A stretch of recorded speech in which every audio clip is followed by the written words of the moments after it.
Hello, everyone. Tonight, I've prepared a special compilation of trucker stories, all gathered into one soothing episode for you to enjoy. Take a moment to like the video and subscribe. It really helps support the channel. Now let's begin. The warehouse where time stood still. From Diesel. Dan, my name is Diesel Dan, and I've been hauling freight across this country for nearly 30 years now. I've seen a lot of strange things on the road, things that would make most people question their sanity, but nothing quite prepared me for what happened at that warehouse outside of Bozeman, Montana. It was late October, and the air had that crisp bite to it that warned of the coming winter. I'd been on the road for 16 hours straight, my eyes burning from the glare of oncoming headlights when dispatch radioed me with a last-minute pickup. The warehouse was off the beaten path, down a series of unmarked county roads that seemed to twist and turn without any real purpose. My GPS kept losing signal, and I had to rely on the old paper map I kept stuffed in the glove compartment. The directions led me deeper into farmland that looked like it hadn't been worked in decades. Abandoned equipment sat rusting in fields overgrown with weeds, and the occasional farmhouse stood dark and empty, windows like hollow eyes staring out at nothing. When I finally found the warehouse, it was nearly midnight. The building sat alone at the end of a gravel road, a massive structure made of corrugated metal that had gone rusty orange from years of weathering. There were no other buildings around, no signs of life except for a single flickering light above the loading dock. I pulled my rig up to the dock and killed the engine, sitting there for a moment in the sudden silence. Something about the place felt wrong. Though I couldn't put my finger on exactly what it was, the air seemed too still, too quiet. Even the usual sounds of the countryside, the crickets and distant dogs, were absent. It was as if the whole world was holding its breath. I climbed out of the cab, my boots crunching on the gravel, and approached the loading dock. The metal door was slightly ajar, and through the gap I could see a dim light inside. I knocked, the sound echoing strangely, and when no one answered, I pulled the door open and stepped inside. The warehouse was enormous, with ceilings that disappeared into shadow high above. Rows upon rows of wooden crates and cardboard boxes stretched out before me, organized with military precision. But it was the dust that caught my attention first. Everything was covered in a thick layer of it, undisturbed and smooth as fresh snow. My footprints were the only marks on the concrete floor, and they seemed to follow me like evidence of a crime. I called out, asking if anyone was there, but my voice just bounced around the empty space and faded away. I walked deeper into the warehouse, passing crates marked with shipping labels that were decades old. Some of them dated back to the 1950s and 60s, destinations written in faded ink to places I'd never heard of. I found a clipboard hanging on the wall near what looked like an old office, and when I picked it up, I saw a manifest dated October 15th, 1963. The paper was yellowed and brittle, but the writing was clear. My delivery was listed there with my name and my truck's identification number written in perfect script, but that was impossible. I wasn't even born in 1963, and my truck was only 5 years old. I heard a sound then, a soft scraping noise coming from somewhere deep in the warehouse.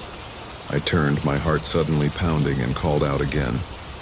This time I heard footsteps, slow and deliberate, coming closer. A man emerged from between two rows of crates, and my breath caught in my throat. He was wearing clothes from another era, denim overalls and a work shirt, both covered in the same dust that coated everything else. His face was lined and weathered, but his eyes were sharp and alert. He looked at me without surprise, as if he'd been expecting me.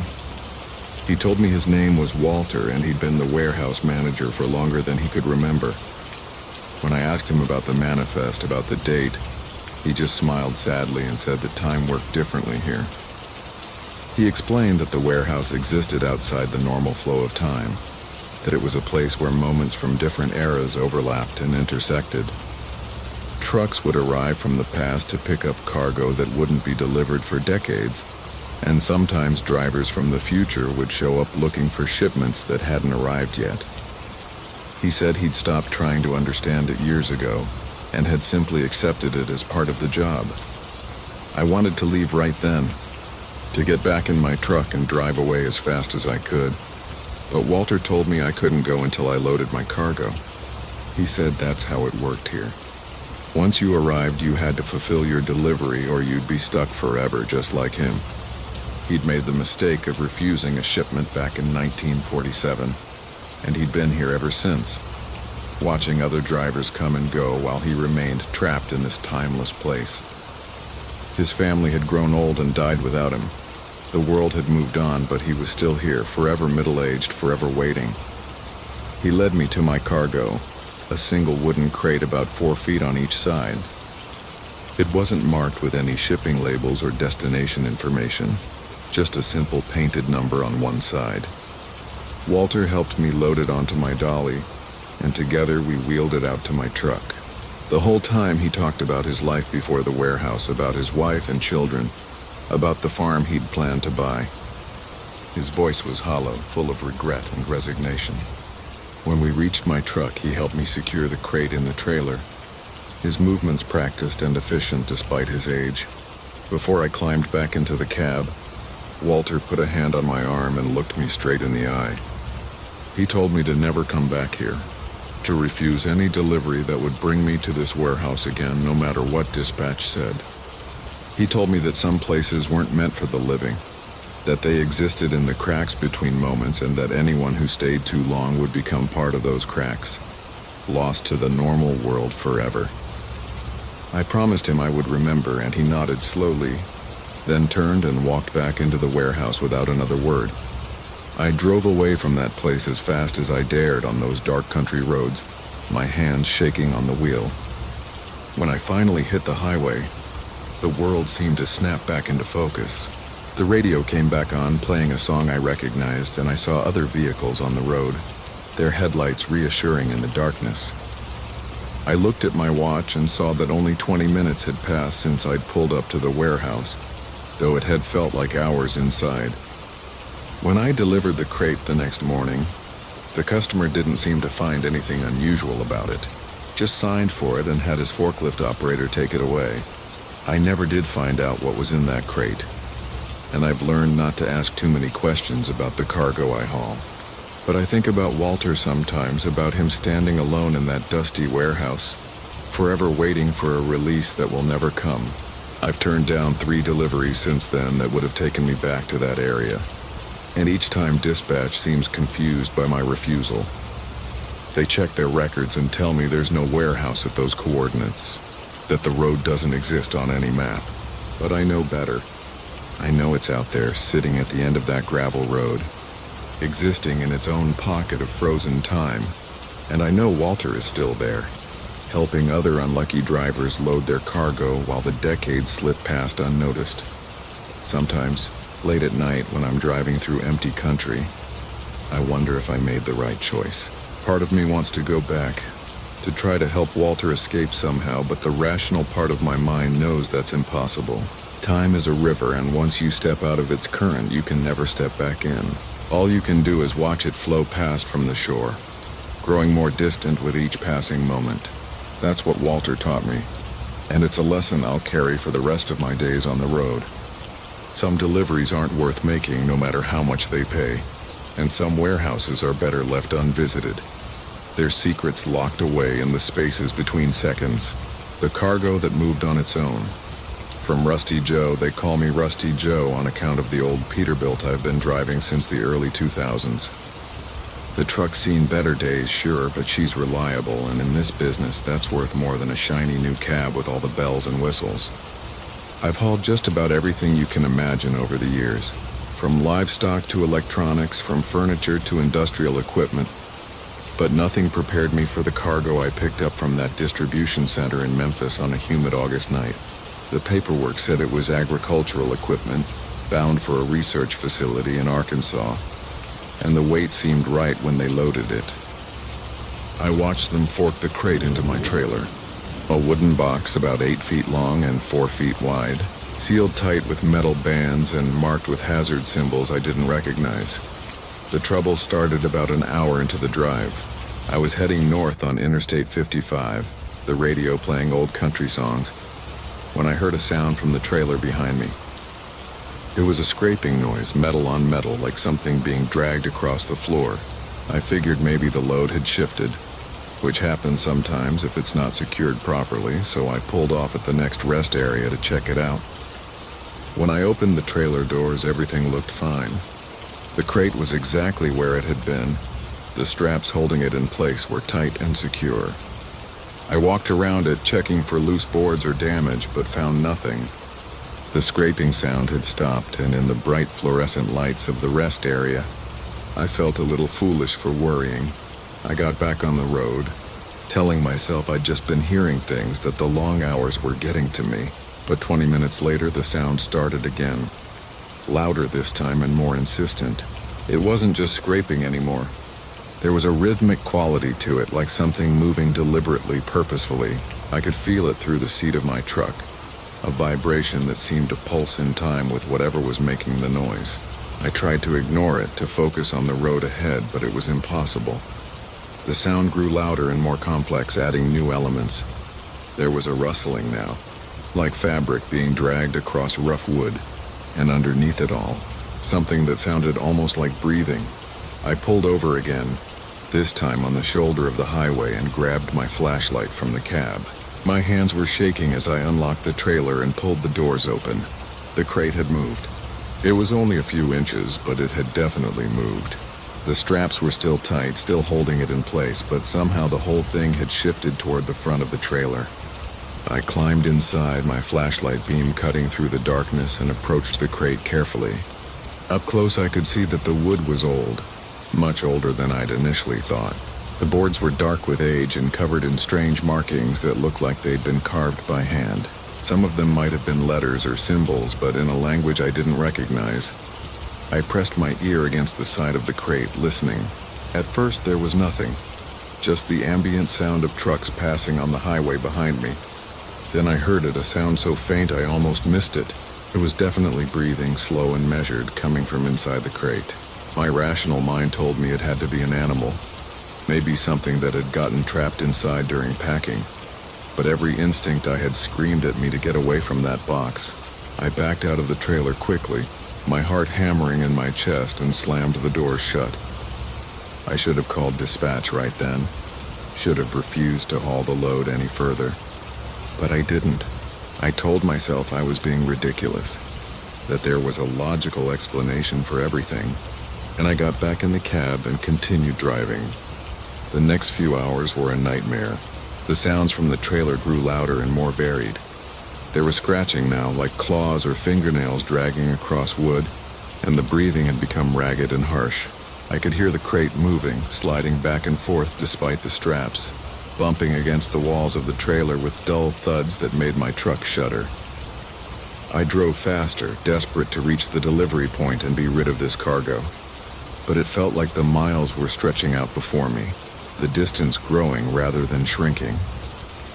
The dashboard clock seemed to be moving backward, the numbers changing in impossible ways.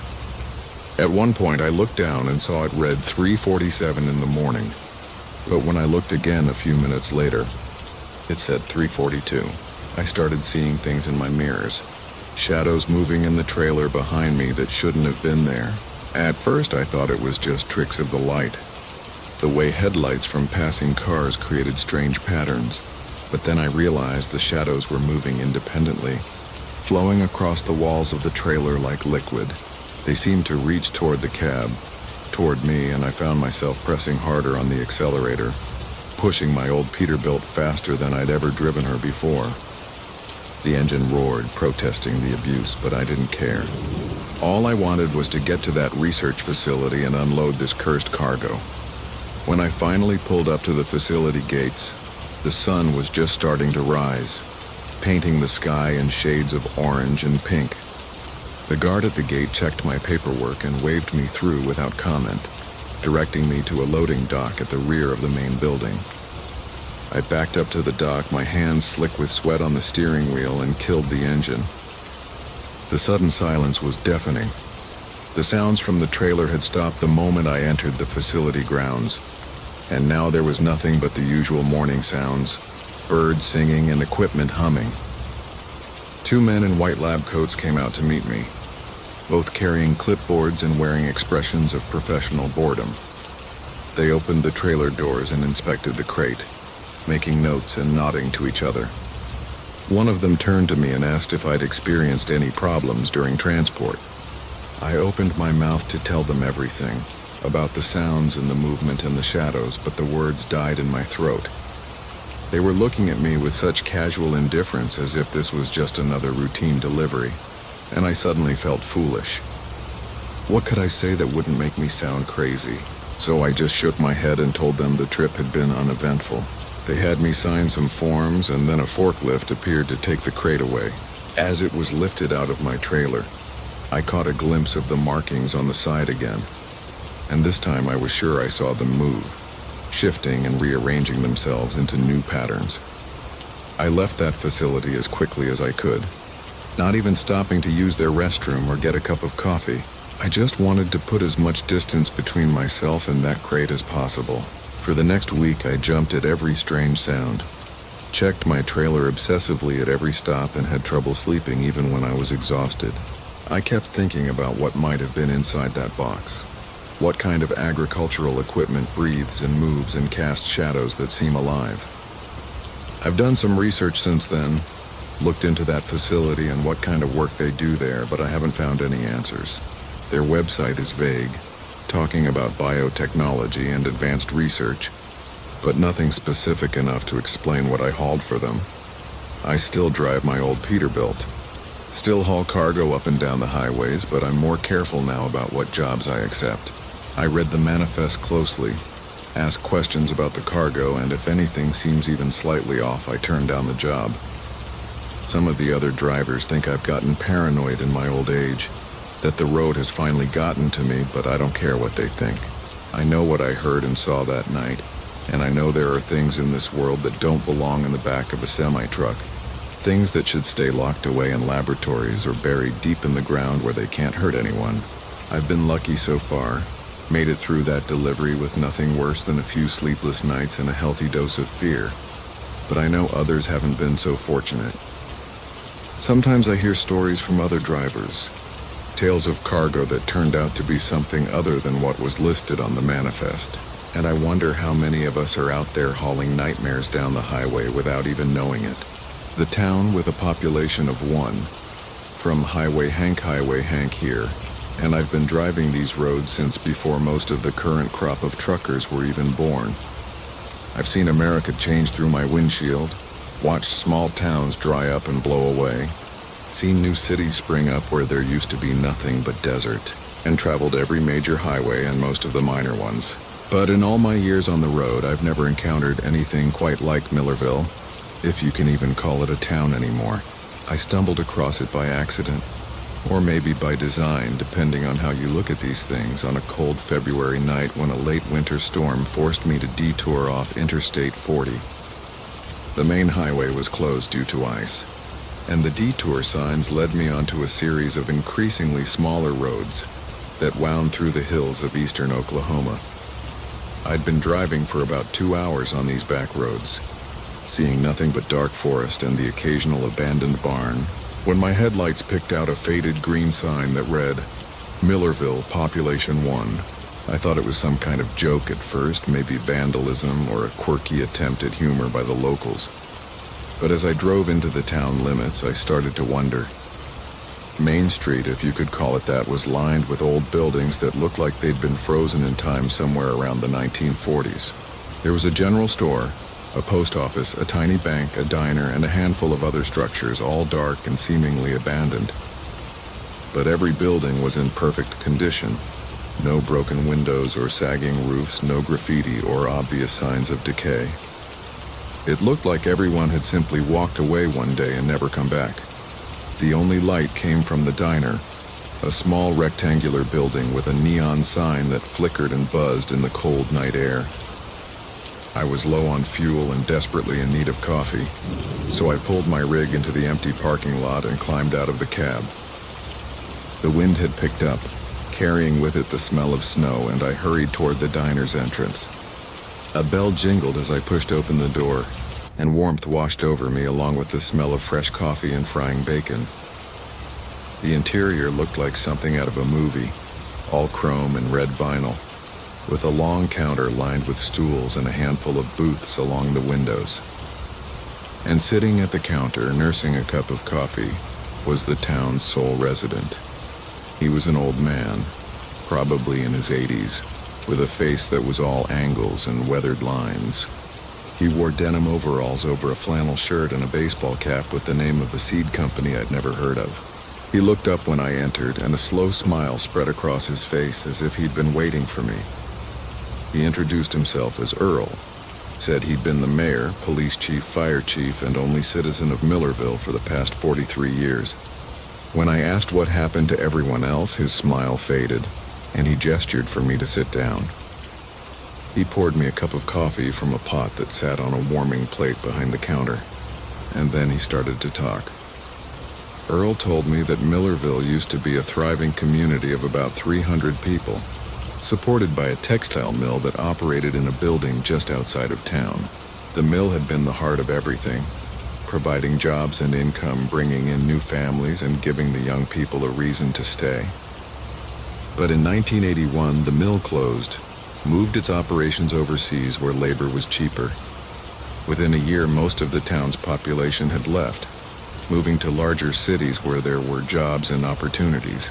Earl's wife had wanted to leave too, had begged him to sell their house and start over somewhere else, but he'd refused. This was his home, his town, and he couldn't imagine living anywhere else. Over the next few years, more and more people left until there were only a handful of residents remaining. Then they started dying off, old age mostly, and with each death, the town grew quieter and emptier. Earl's wife passed in 1998, and by 2000, he was the last one left. But instead of leaving, he decided to stay and maintain the town himself. He kept the buildings in good repair, mowed the lawns, plowed the streets when it snowed. He ran the diner a few hours each day, just in case a traveler came through and needed a hot meal. He opened the post office once a week to collect mail that never came. He was, in his own words, the entire town of Millerville, and he took that responsibility seriously. I asked him if he ever got lonely, if he ever regretted staying, and he was quiet for a long moment before answering. He said loneliness was just part of the deal, something you learn to live with, like arthritis or poor eyesight. But no, he didn't regret staying. This was where he belonged, where all his memories were. His wife was buried in the little cemetery on the edge of town, along with his parents and grandparents and most of the people he'd ever known.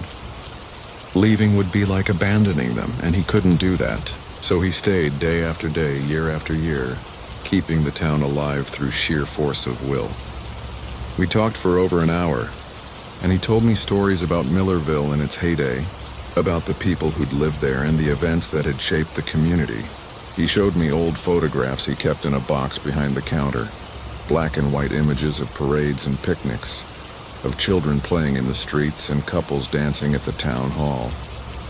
Every person in those photos was gone now, he said, scattered to the winds or resting in the cemetery, but their memories lived on in him. He was the last repository of Millerville's history, the only one who remembered what it had been like when the town was alive and vital. When I finally stood up to leave, Earl insisted on making me a sandwich for the road, wouldn't take no for an answer. He worked in the diner's kitchen with practiced efficiency, and a few minutes later he handed me a paper bag with a roast beef sandwich, a bag of chips, and a slice of apple pie. He refused payment, said hospitality was one of the things that made a town, even a town of one. I thanked him and headed for the door, but before I left, I turned back and asked him what would happen to Millerville when he was gone. Who would maintain the buildings? Who would remember the stories? He looked at me with those tired, ancient eyes and said he supposed it would just fade away, like so many other small towns across America. The buildings would slowly deteriorate, nature would reclaim the streets, and eventually, there would be nothing left but some old foundations and a few faded photographs in a museum somewhere. But that was okay, he said. Towns were like people. They were born, they lived, and eventually they died. It was the natural order of things, and there was no sense fighting it. All he could do was give Millerville a few more years of life, let it go out with dignity instead of abandoning it to decay. I drove away from Millerville that night with a heavy heart, the sandwich and pie sitting untouched on the seat beside me. I thought about Earl sitting alone in that diner, keeping the coffee hot and the lights on for travelers who rarely came. I thought about all the small towns I'd driven through over the years, the ones that were slowly dying as their populations aged and their young people left for opportunities elsewhere. Millerville was just one of hundreds, maybe thousands of communities that were fading away, their stories and histories disappearing with them. Earl was fighting a losing battle, but he was fighting it with grace and determination, and there was something noble in that. I've driven through that area several times since then, always hoping to stop in Millerville again and check on Earl, but I've never been able to find it. The roads I took that night seem to have vanished or changed, and the detour that led me there in the first place doesn't exist on any map. Sometimes I wonder if the whole thing was real. If Earl and his town of one actually existed, or if I'd just been so tired and cold that I'd hallucinated the entire experience. But then I'll be cleaning out my cab and I'll find that paper bag, still containing the uneaten sandwich and pie, and I'll know it was real. Somewhere out there in the hills of eastern Oklahoma, there's a town with a population of one, and an old man who refuses to let it die alone. The customer who'd been dead for years. From Silent Sam. They call me Silent Sam because I don't talk much on the CB radio. Prefer to keep my thoughts to myself and just focus on the road ahead. I've been hauling freight for about 15 years now. Long enough to know the routes and the reliable truck stops. Long enough to recognize the other regular drivers by their rigs. But I'm still relatively new to this business compared to some of the old-timers. Still learning that there are things out there on the highways that don't make sense. Things that can't be explained by logic or reason. I learned that lesson the hard way on a delivery run to northern Minnesota in late September, when the leaves were just starting to turn and there was a chill in the air that promised an early winter. The delivery was supposed to be routine, a load of building supplies going to a construction site outside of Duluth. The customer had been specific about the delivery time, wanting the materials to arrive before noon so his crew could get to work, and I'd left Chicago early to make sure I hit the deadline. The address he'd given me led to a property about 30 miles outside of town, down a gravel road that wound through dense forest. I'd called ahead when I was about an hour out, letting him know I was on schedule, and a man's voice had answered, gruff but polite, confirming the directions and saying he'd be waiting for me. When I pulled up to the property, I was immediately struck by how isolated it was. The nearest neighbor had to be miles away, and the forest pressed in on all sides, thick and dark even in the morning light. The house was a modest two-story structure that looked like it had been built sometime in the 1970s, with weathered siding and a roof that could have used some attention. There was a barn or workshop off to one side, and various pieces of equipment were scattered around the property, most of them looking old and unused. I backed my trailer up to where the man on the phone had told me to park, killed the engine, and climbed down from the cab. That's when I saw him, standing on the porch of the house, watching me with an expression I couldn't quite read. He was probably in his 60s with gray hair and a thick beard, wearing work clothes that had seen better days. He raised one hand in greeting and started walking toward me, his movements slow and careful, like someone who was dealing with old injuries or arthritis. As he got closer, I noticed something odd about him, a quality that I struggled to define. He looked somehow faded, like an old photograph that had been left in the sun too long. His colors not quite as vivid as they should have been. He introduced himself as Robert Hendricks, confirmed that I had the right delivery, and started helping me unload the materials. We worked in silence for the most part, just the sounds of lumber being moved and straps being loosened, and I found myself glancing at him from time to time, trying to figure out what it was about him that felt so strange. His hands, when they gripped the board, seemed to pass through them slightly before gaining purchase, and his footsteps on the gravel were almost silent, making no sound at all. At one point, a beam slipped from my grasp and would have hit him, but he didn't flinch or move, just stood there as it passed through him like he wasn't even there. I dropped the beam, stumbling backward, my heart suddenly racing. Robert looked at me with sad, knowing eyes, and that's when I realized the truth. He wasn't really there, not in the physical sense. He was something else, a ghost or a spirit or whatever you want to call it, trapped on this property and going through the motions of life even though he'd left it behind years ago. I wanted to run, to get back in my truck and drive away as fast as possible. But I found myself frozen in place, unable to look away from those sorrowful eyes. Robert told me his story then, his voice barely above a whisper. He'd died 7 years ago, a heart attack while working alone on his property, and by the time anyone found him, it was too late. But somehow he'd never moved on, never crossed over to wherever it is people go when they die. He was stuck here, reliving the same days over and over, making the same phone calls, receiving the same deliveries.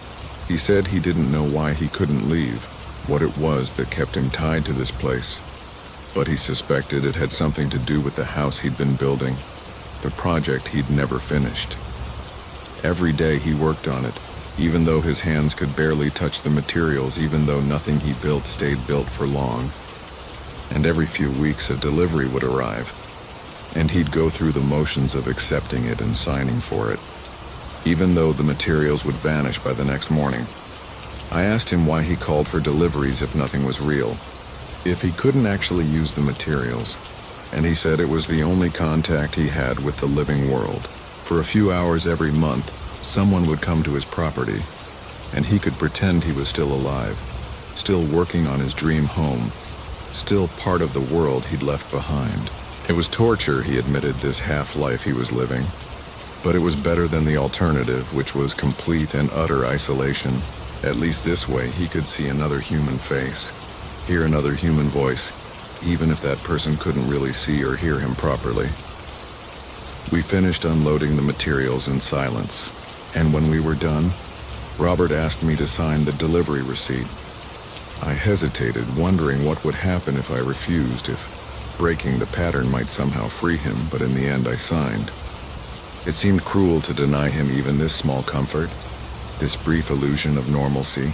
As I climbed back into my cab and started the engine, I watched him in my mirrors, standing there in the gravel driveway, one hand raised in farewell.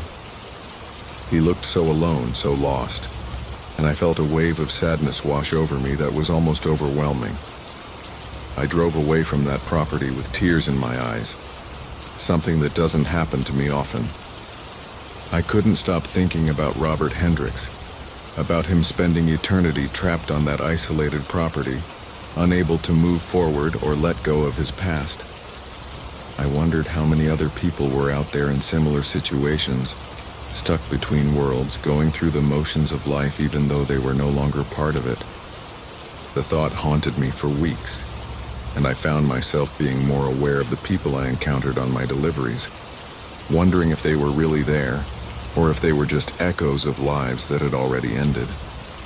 I never told anyone about that delivery, knew they'd think I was crazy or making it up for attention, but I know what I saw and experienced. I've driven past that property a few times since then, always during daylight hours, never stopping, and I can see that the house is still unfinished, the materials I delivered long gone. There's a for sale sign at the end of the driveway now, put up by Robert's relatives, and I wonder if whoever eventually buys the property will encounter him, if they'll see the faded figure of a man working on a house that will never be completed. I hope they do, in a way. I hope someone can help him finally move on, can give him the peace he's been searching for all these years. No one should have to spend eternity alone, trapped by their unfinished dreams. The GPS route that led to nowhere, from Outlaw Owen's the name, earned back in my younger days when I had a habit of bending the rules on logbook hours and weight limits, though I've cleaned up my act since then. These days I run a legitimate operation, strictly by the book, but the nickname stuck and I've grown fond of it over the years. I've been hauling loads across the western states for nearly 25 years, Know these roads like the back of my hand, or at least I thought I did until that night in Nevada when my GPS led me somewhere that shouldn't exist. It was mid-July, the kind of heat that makes the asphalt shimmer and dance when I picked up a load of electronics in Reno bound for Salt Lake City. The route should have been straightforward. Interstate 80 all the way, but about an hour into the drive, my GPS suddenly recalculated and told me to take an exit I'd never noticed before. Now, I'm usually the type to trust my instincts over technology, but I was running behind schedule due to a delay at the loading dock, and the GPS was promising to save me nearly 40 minutes. The exit ramp appeared exactly where the device said it would be, a clean stretch of pavement that curved away from the interstate and headed northeast into the desert. I took it without much thought, figuring it was some new bypass route I hadn't heard about yet. The road was well maintained, smooth and freshly painted with proper signage and mile markers, but there was something odd about it that I couldn't quite identify. There were no other vehicles, no tire marks on the pavement, no roadkill or debris of any kind. It looked like a highway that had just been built and never used. I drove for about 30 minutes watching the sun sink lower on the horizon, painting the desert in shades of gold and crimson. The landscape was beautiful in that stark, unforgiving way that only the high desert can be, with mountains rising in the distance and nothing but sagebrush and sand in between. But as the light faded and darkness began to creep across the land, I started to feel uneasy. The road had been perfectly straight for miles, not a single curve or hill, which was unusual for terrain like this. Roads normally follow the contours of the land, weaving around obstacles and making use of natural passes, but this one seemed to have been laid down in defiance of geography. My GPS showed me making steady progress toward my destination, the little arrow moving along the blue line on the screen, but when I checked my odometer and did the math, something didn't add up.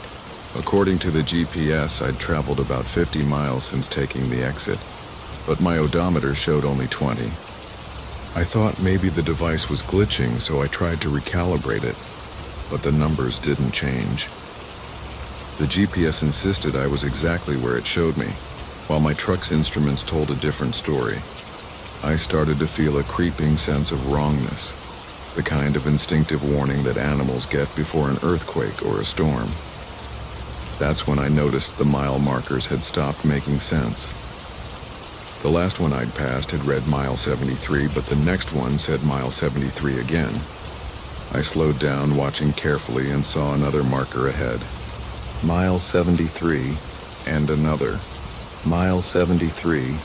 They were all the same, repeating endlessly, as if I was driving but not actually going anywhere. I checked my mirrors and saw the road stretching out behind me, disappearing into the gathering darkness, but there were no landmarks, nothing to indicate I'd actually traveled any distance at all.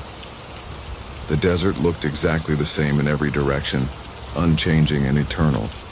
I pulled over to the shoulder, my hands shaking slightly as I put the truck in park. I tried my cell phone, but there was no signal, which wasn't surprising out here in the middle of nowhere. I tried the CB radio calling out on channel 19, but got only static in response. My GPS was still showing the route, still telling me to continue northeast, but I no longer trusted it. Something was very wrong with this road, and every instinct I had was screaming at me to turn around and get back to the interstate. But when I looked behind me, preparing to make a U-turn, I saw something that made my blood run cold. The road behind me was gone. Where there should have been pavement stretching back toward the interstate, there was only desert, unbroken and pristine. I sat there for several minutes, trying to process what I was seeing, trying to convince myself that I was experiencing some kind of heat-induced hallucination, or that exhaustion was playing tricks on my perception. But no matter how many times I blinked or rubbed my eyes, the view didn't change. The road only existed in front of me now, a ribbon of asphalt leading off into the darkness, and behind me was nothing but sand and rock. I had no choice but to continue forward, so I put the truck back in gear and started driving again, my heart pounding in my chest and my mouth dry with fear.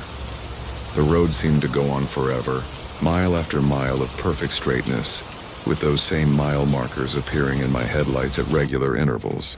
Mile 73, mile 73, mile 73. The GPS kept insisting I was making progress, that my destination was getting closer, but I knew better. I was trapped on this impossible road, caught in some kind of loop or pocket dimension, and I had no idea how to escape. I tried various things, speeding up and slowing down, swerving from lane to lane, even stopping completely and waiting to see if anything would change, but nothing worked. The road remained constant, unchanging, eternal. Then, just when I was starting to think I'd be driving this highway forever, I saw lights ahead.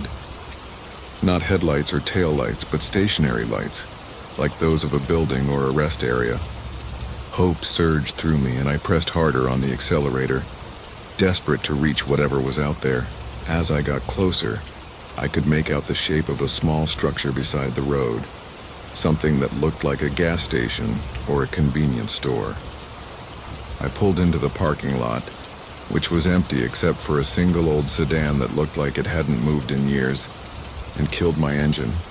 The building was lit up inside, but I couldn't see anyone through the windows. I climbed down from my cab, my legs stiff from hours of sitting, and walked toward the entrance. A bell chimed when I opened the door, and I stepped into what appeared to be a normal convenience store, with aisles of snacks and drinks, a coffee station in one corner, and a counter where the register would be. But there was no one there. No clerk behind the counter, no other customers browsing the aisles. The place was completely deserted, though the lights were on and the coffee pot was full and hot.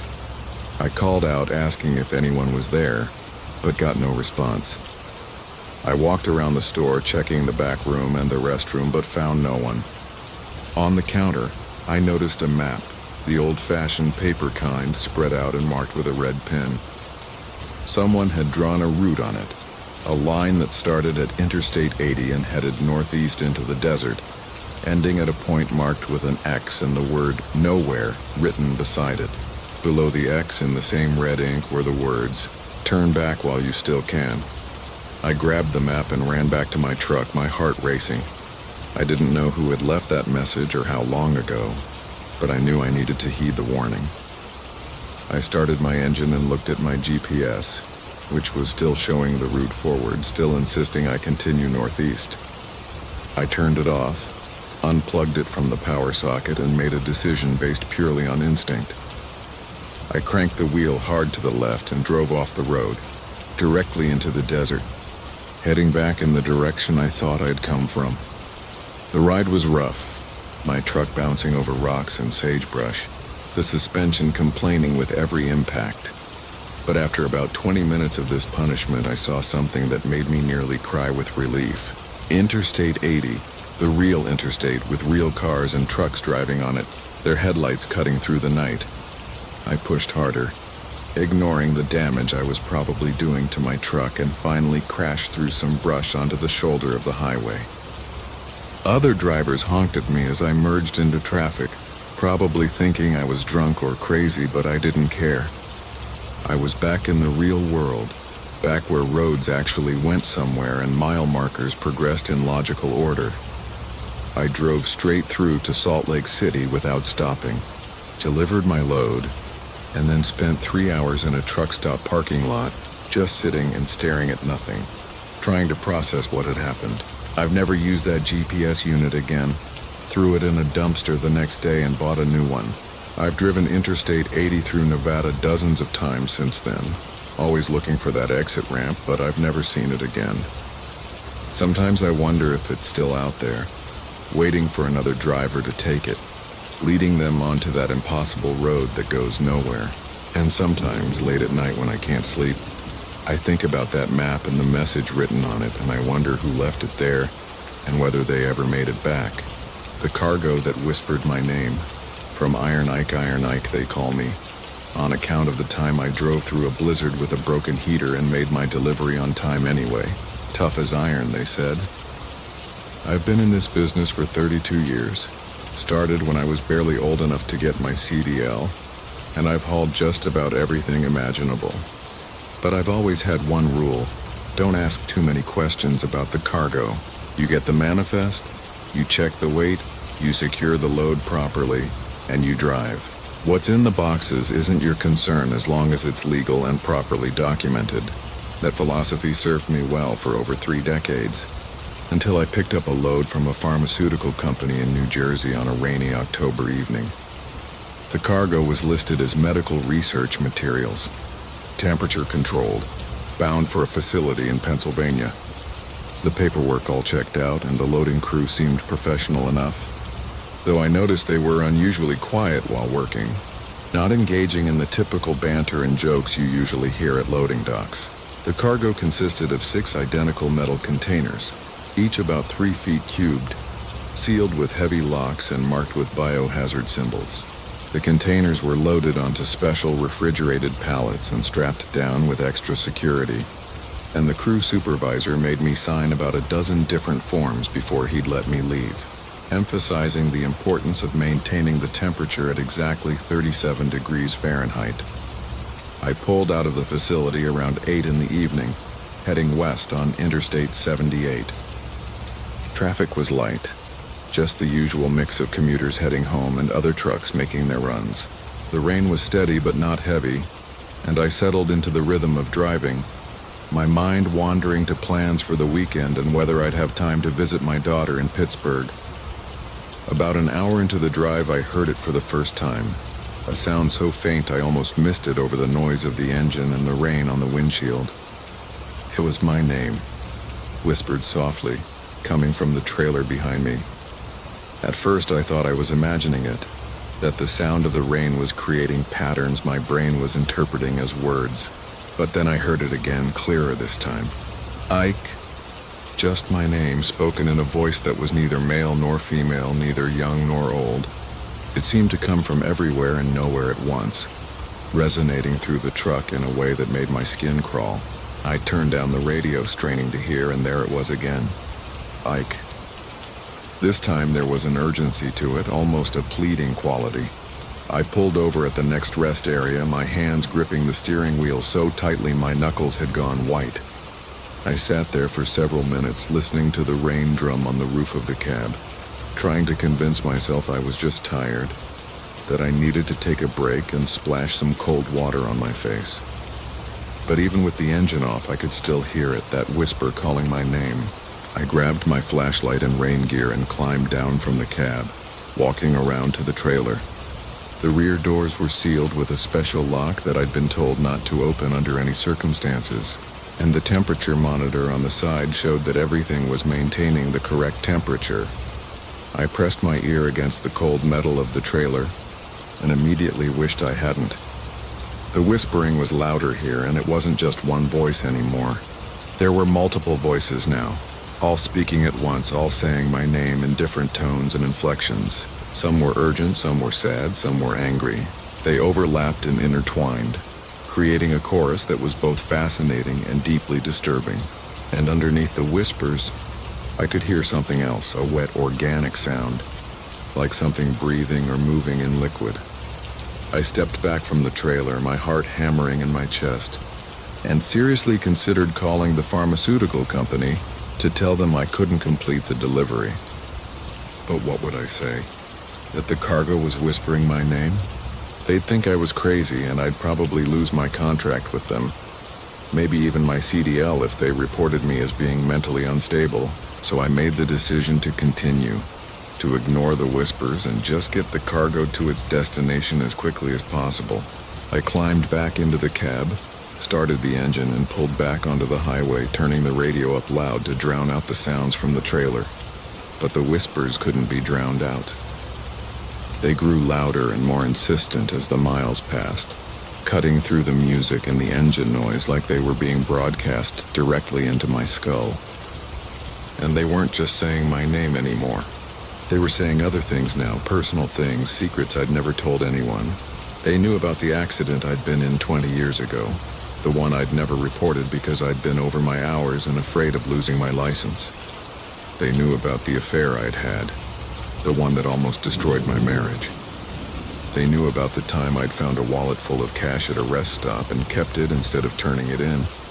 Every mistake, every regret, every shameful moment of my life was being whispered back to me in that terrible chorus of voices. I started crying, unable to help myself, the weight of my own past crushing down on me. The voices seemed to feed on my distress, growing even louder, more accusatory. They told me I was a bad person, that I deserved to suffer, that everything wrong in my life was my own fault. I wanted to stop, to pull over and run away from the truck and never look back. But something kept me driving, some stubborn core of determination that had seen me through every other crisis in my life.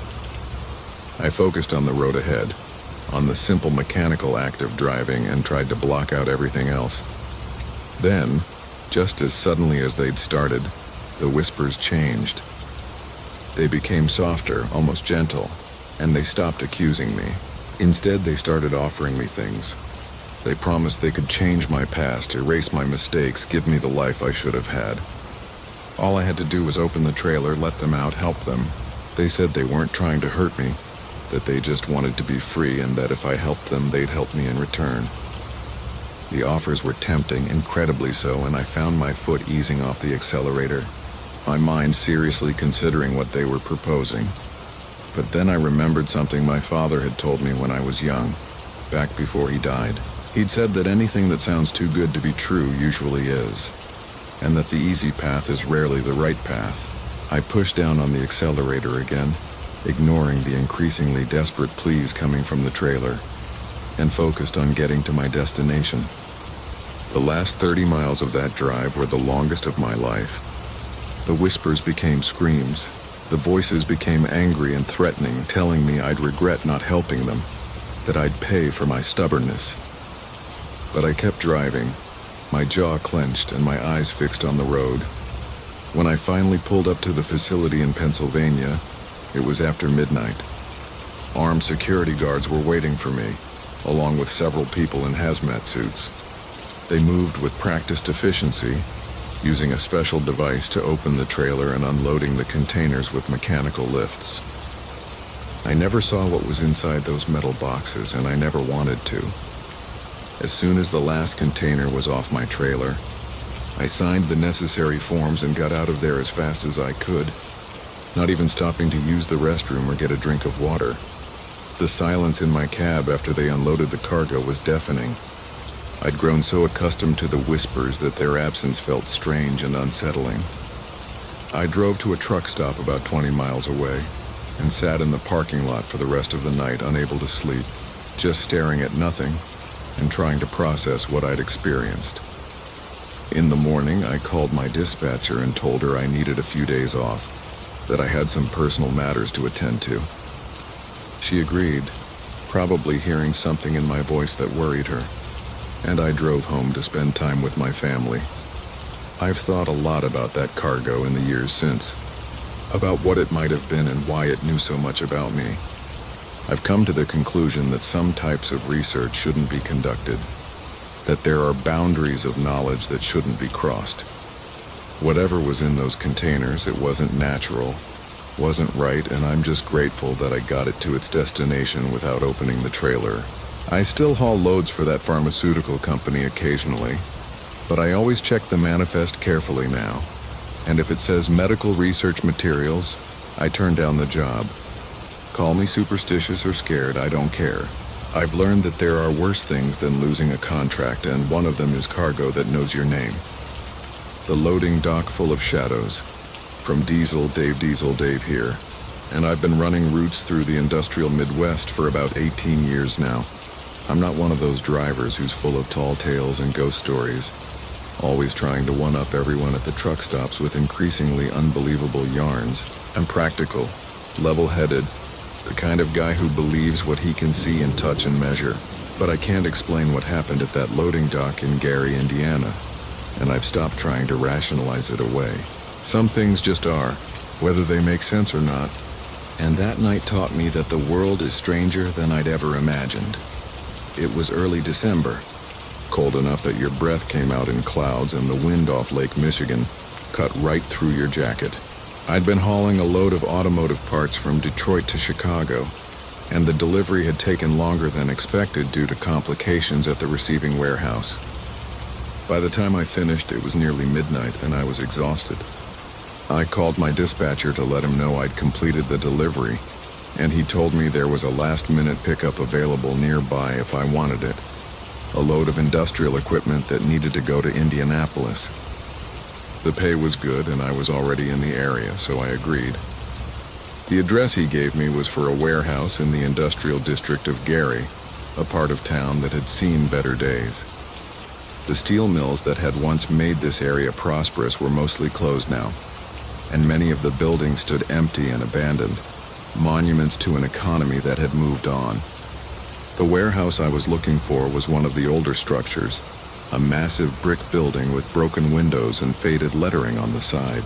I pulled up to the loading dock around 1 a.m, surprised to see lights on inside and a forklift waiting near the dock doors. I backed my trailer up to the dock and climbed down from the cab, expecting to meet whoever was working the night shift. But the dock was empty, or at least it appeared to be at first. The forklift was running, its engine idling quietly, but there was no operator. The dock doors were open, revealing the interior of the warehouse, and I could see pallets of equipment waiting to be loaded. But something about the scene felt wrong, off in a way I couldn't quite identify. The lighting was strange, too dim in some places and too bright in others, creating pools of shadow that seemed deeper and darker than they should have been. I called out, asking if anyone was there, but my voice just echoed through the empty space and faded away. I stood there for a moment, debating whether I should just leave, but I'd already committed to the pickup and I needed the money.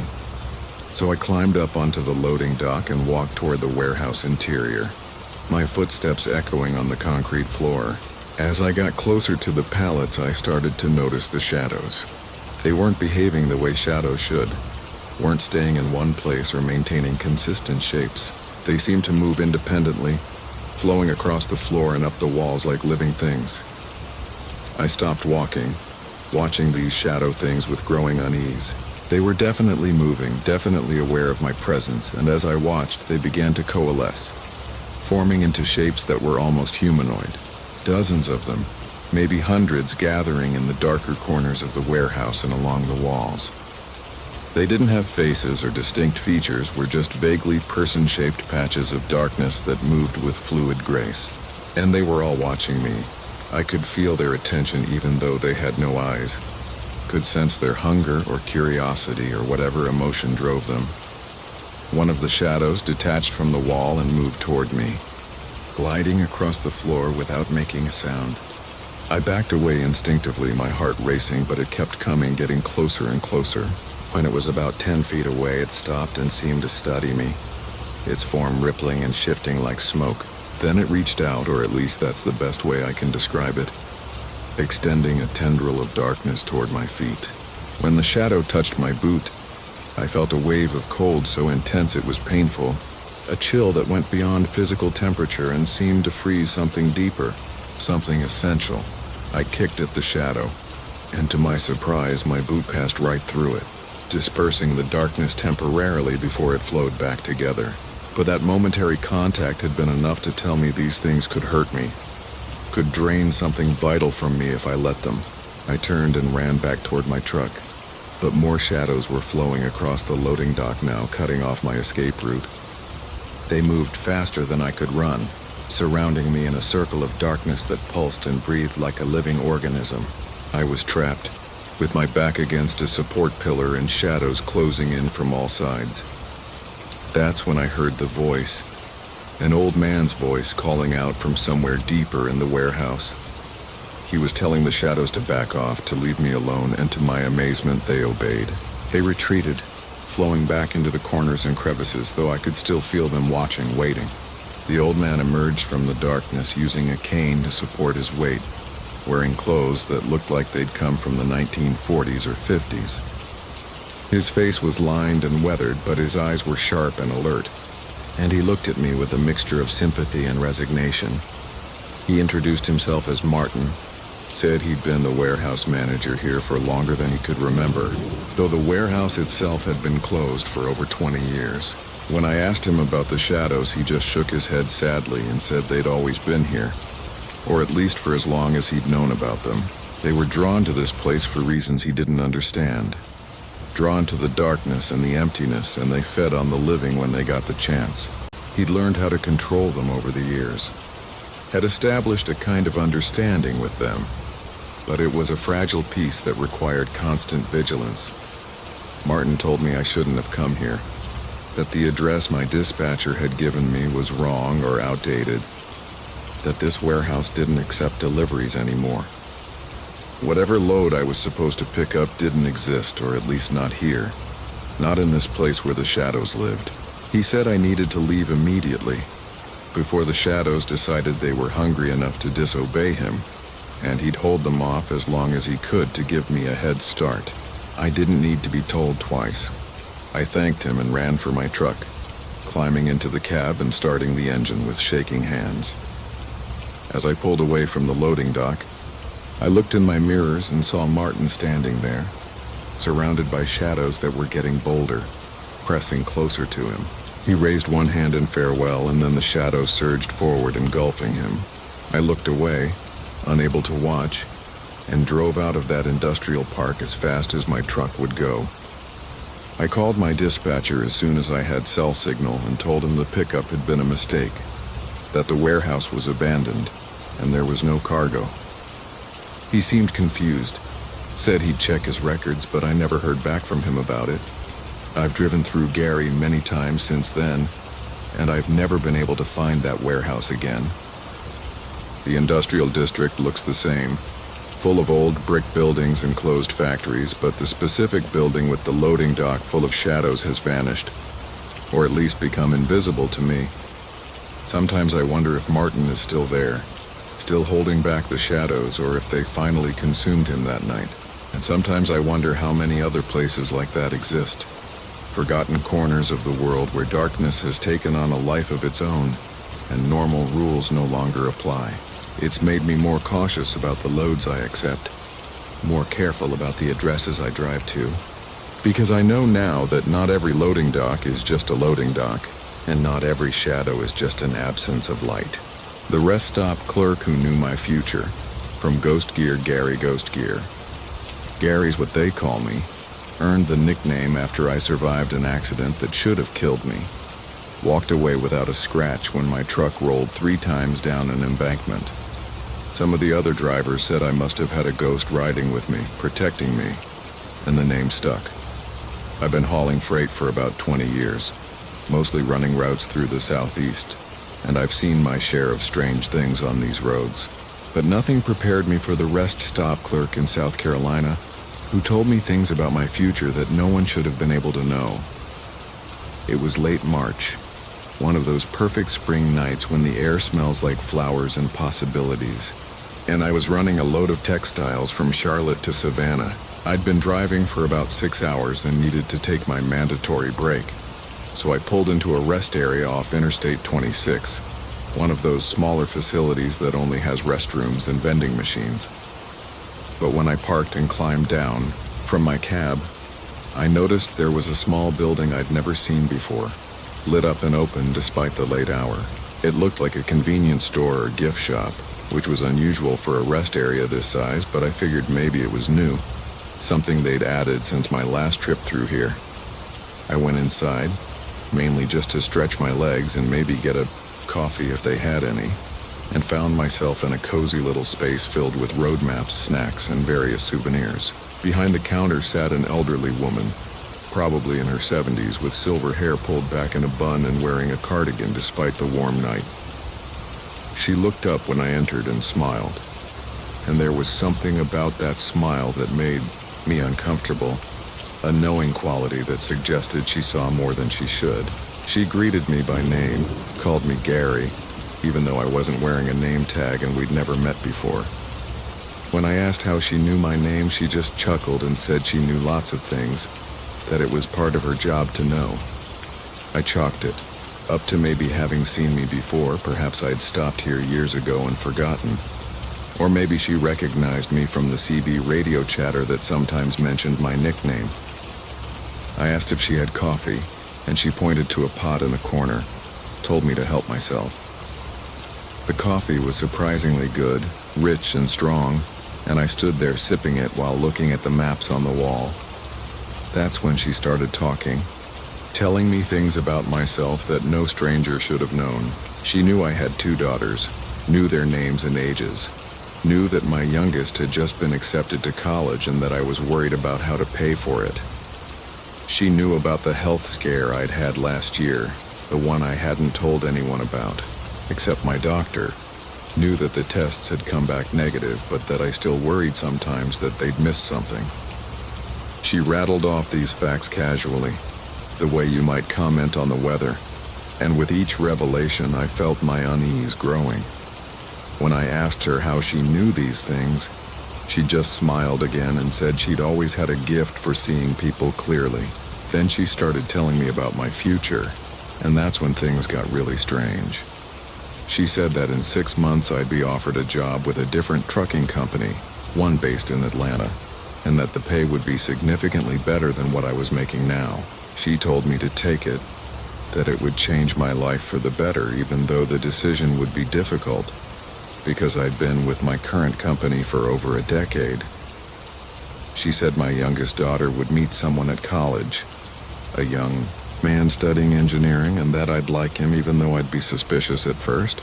She told me about an accident I'd witnessed on the highway in about 2 weeks. Said I'd be the first on the scene and that I'd save someone's life if I acted quickly. I stood there with my coffee growing cold in my hand, listening to this elderly woman map out the next year of my life with casual certainty. She told me about arguments I'd have with my wife, about health problems my mother would face, about a windfall of money that would come from an unexpected source.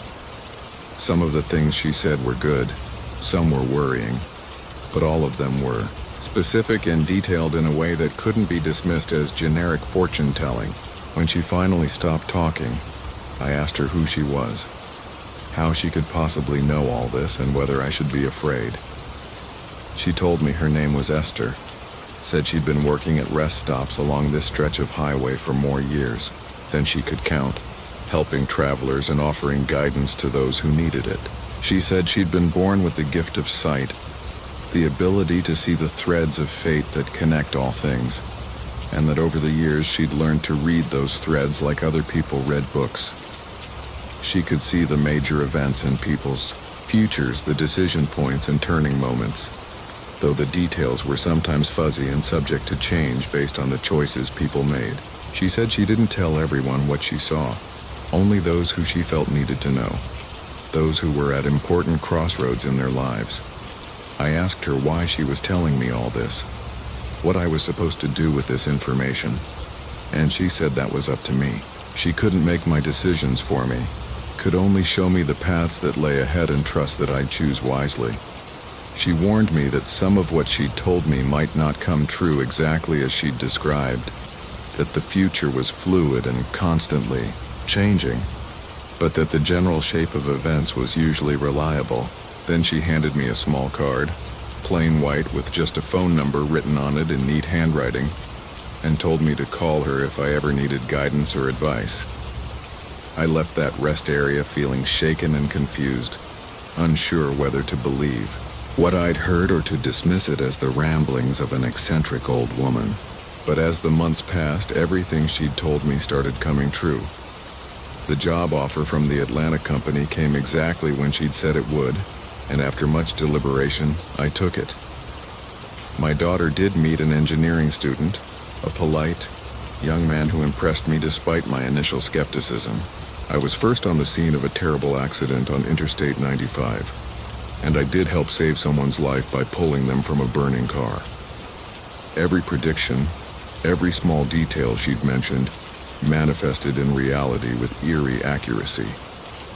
I've stopped at that rest area dozens of times since then, always hoping to see Esther again to ask her more questions and thank her for the guidance she provided. But the little shop is never there anymore. The rest area looks the way it always did, Just restrooms and vending machines, no sign that there was ever a building where Esther worked. I've asked other drivers if they've ever stopped there, if they've met an elderly woman who told them things about their future, but no one knows what I'm talking about.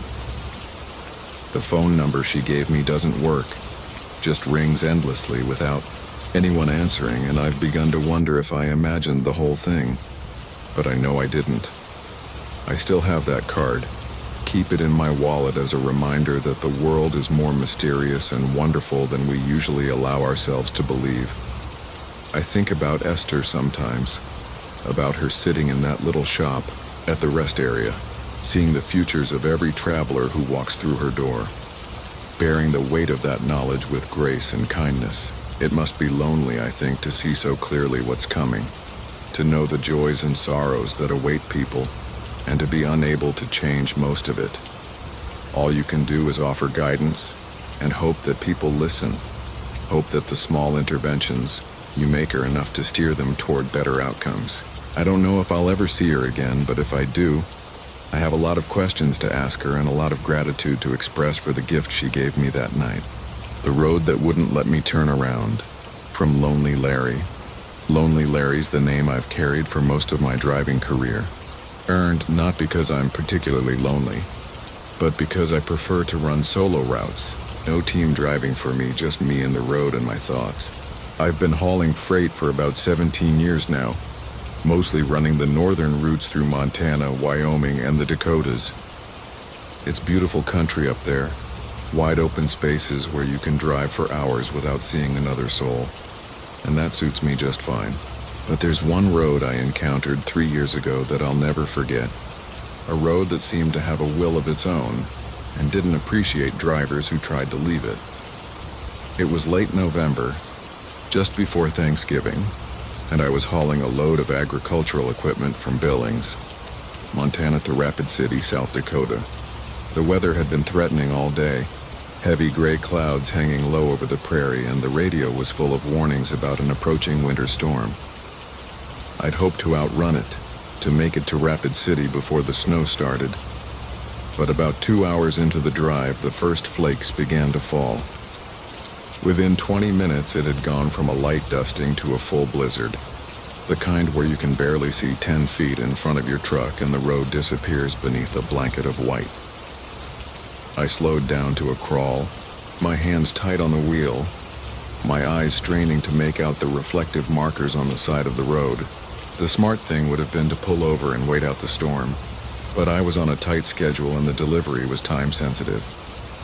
So I kept driving, following what I hoped was the highway, though in truth I was navigating more by instinct than by sight.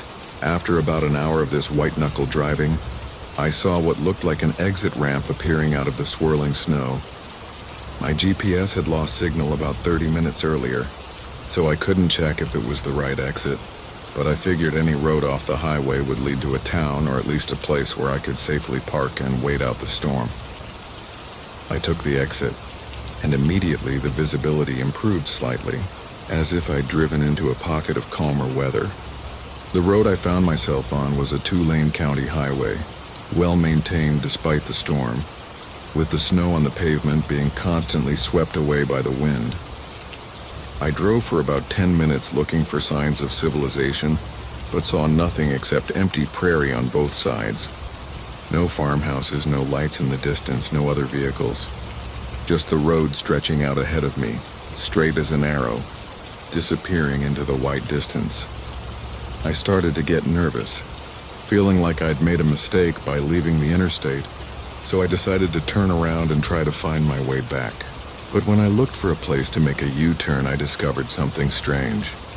Every time I slowed down, every time I started to turn the wheel to pull off onto the shoulder, the road would shift somehow.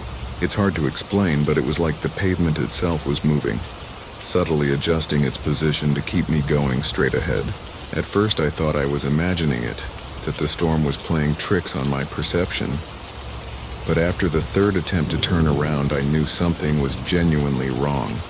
The road wouldn't let me leave. Every time I tried to turn the wheel, it would resist, not mechanically, but almost magnetically. as if there was some invisible force guiding my truck to stay on course. When I tried to stop completely to put the truck in park and just sit there until I figured out what was happening, the engine would rev on its own, the accelerator pressing down without my foot on it, keeping me moving forward. I took my hands off the wheel entirely as an experiment, and the truck continued driving itself, staying perfectly centered in the lane, maintaining a steady speed of about 40 miles per hour.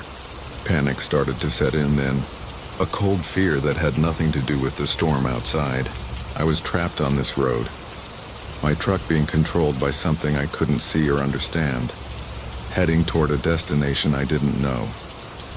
I tried the radio, but all I got was static. I tried my cell phone, but there was no signal. I tried to force the truck off the road by yanking the emergency brake, but nothing happened, the brake pedal going all the way to the floor without any resistance. I was completely helpless, a passenger in my own vehicle, at the mercy of whatever force had claimed this stretch of highway. I drove like that for what felt like hours, though when I checked the clock on my dashboard, I saw that only about 30 minutes had passed. Time seemed to be behaving strangely, stretching and compressing in ways that didn't make sense. The landscape outside remained unchanged, just endless white prairie with the occasional fence post emerging from the snow like a drowning man reaching for help. I started to wonder if I was dead, if I'd crashed without realizing it and this was some kind of purgatory, doomed to drive this empty road forever. Then, just as suddenly as it had started, the compulsion ended. My truck responded to my controls again, the steering wheel turning normally when I tested it, the brakes working when I pressed the pedal. I immediately pulled over onto the shoulder, my whole body shaking with relief and residual fear, and sat there with the engine idling, trying to process what had just happened. The storm had lessened somewhat, and I could see a green highway sign ahead of me indicating that the interstate was only 2 miles away. I'd somehow looped back around, though I couldn't remember making any turns, and I was only about 5 miles from where I'd originally exited.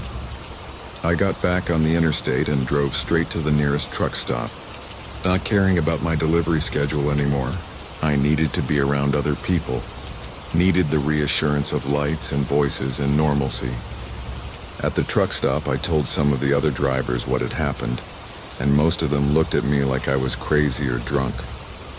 But one older driver, a guy who'd been running these northern routes for over 30 years, just nodded slowly and said he'd heard stories about that road before. He called it the captive highway, said it appeared during bad storms and trapped drivers who were foolish enough to take it, forcing them to drive until it decided to release them. He told me I was lucky, that some drivers had reported being trapped on that road for days, driving endless miles without getting anywhere, their trucks somehow never running out of fuel. A few drivers had supposedly never come back at all, their trucks found abandoned on the side of various highways with no sign of the drivers themselves.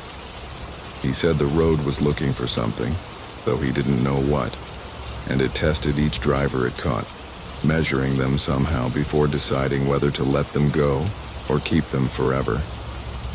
I must have passed whatever test it was giving me, he said, or I wouldn't be sitting there talking to him.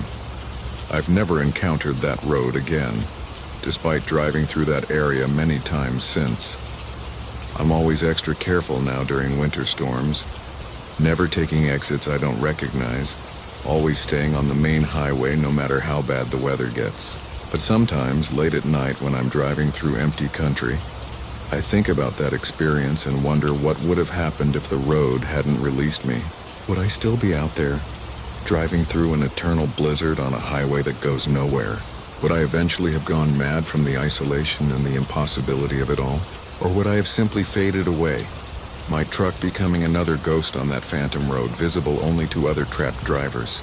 I've developed a theory, though I don't know if it's true.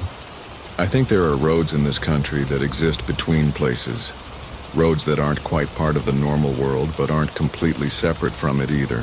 They're like bridges or tunnels connecting different realities.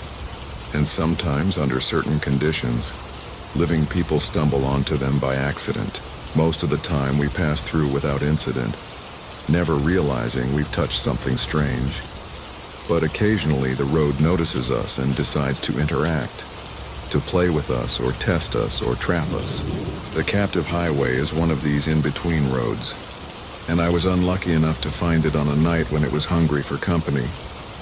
I keep a journal now, writing down the details of every strange experience I have on the road, and I've started to notice patterns. Certain weather conditions seem to make these encounters more likely. Full moons and new moons affect things, and there are specific times of year when the boundary between normal and abnormal grows thin. Other drivers have started sharing their stories with me too, trusting me because I've experienced something similar. And I'm slowly building a map of sorts, marking the locations where strange things tend to happen. Maybe someday I'll compile all this information into something useful.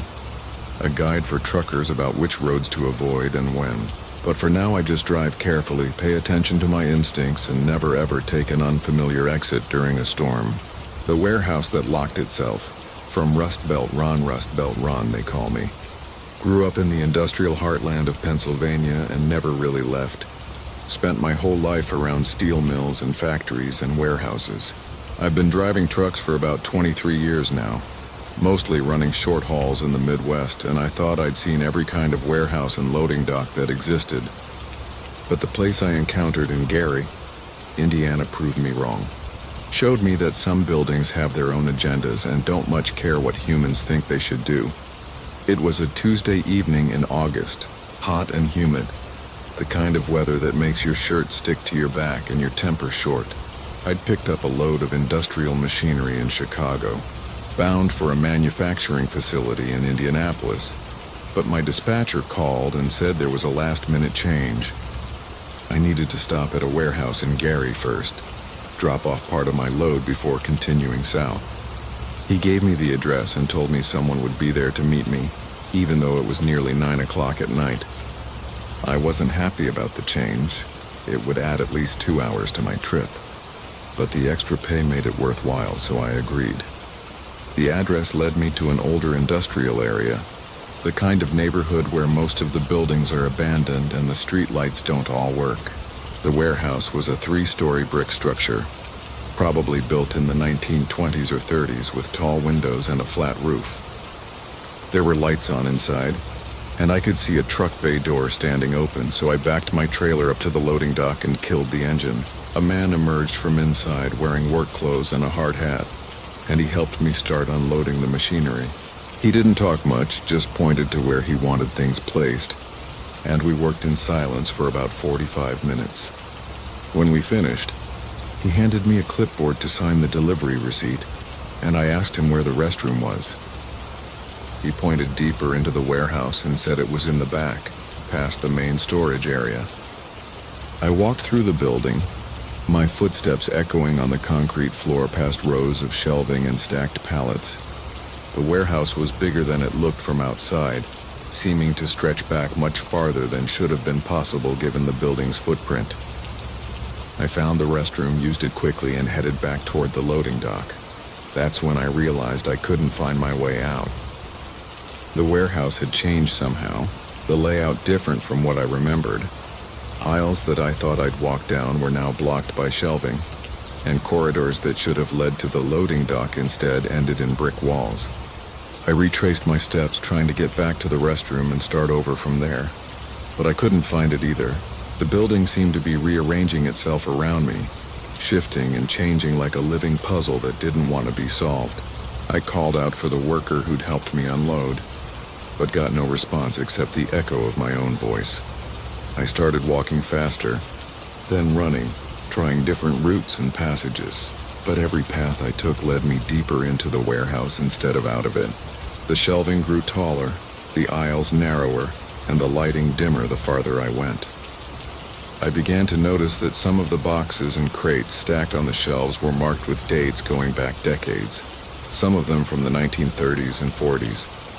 They were covered in thick dust, clearly untouched for years, but the contents descriptions were bizarre. One crate claimed to contain dreams, another listed its contents as memories, a third said it held moments of regret, I stopped looking at the labels after that. They were too unsettling, and focused instead on trying to find an exit. I must have walked for over an hour, my initial panic giving way to a grim determination. The warehouse seemed infinite, stretching in all directions, and I began to wonder if I'd ever get out. My phone had no signal, of course, and my watch had stopped working, the hands frozen at 9:47. I had no way to call for help, no way to even know how much time was passing. Then I heard voices, faint and distant, coming from somewhere ahead of me. I followed the sound, hope surging through me, and found myself in a large open area where several other people stood, all of them looking as confused and frightened as I felt. There were 5 others, 3 men and 2 women, all wearing clothes from different eras. One woman's dress looked like something from the 1950s. Another man wore a suit that could have come from the 70s, and they all had the same lost, desperate expression. When I asked them what was happening, they told me they'd all become trapped in this warehouse at different times, some of them years ago, and hadn't been able to find a way out since. The oldest man there, who said his name was Robert, explained that the warehouse was cursed or haunted or something worse, that it collected people the way it collected boxes and crates, storing them away in its infinite interior.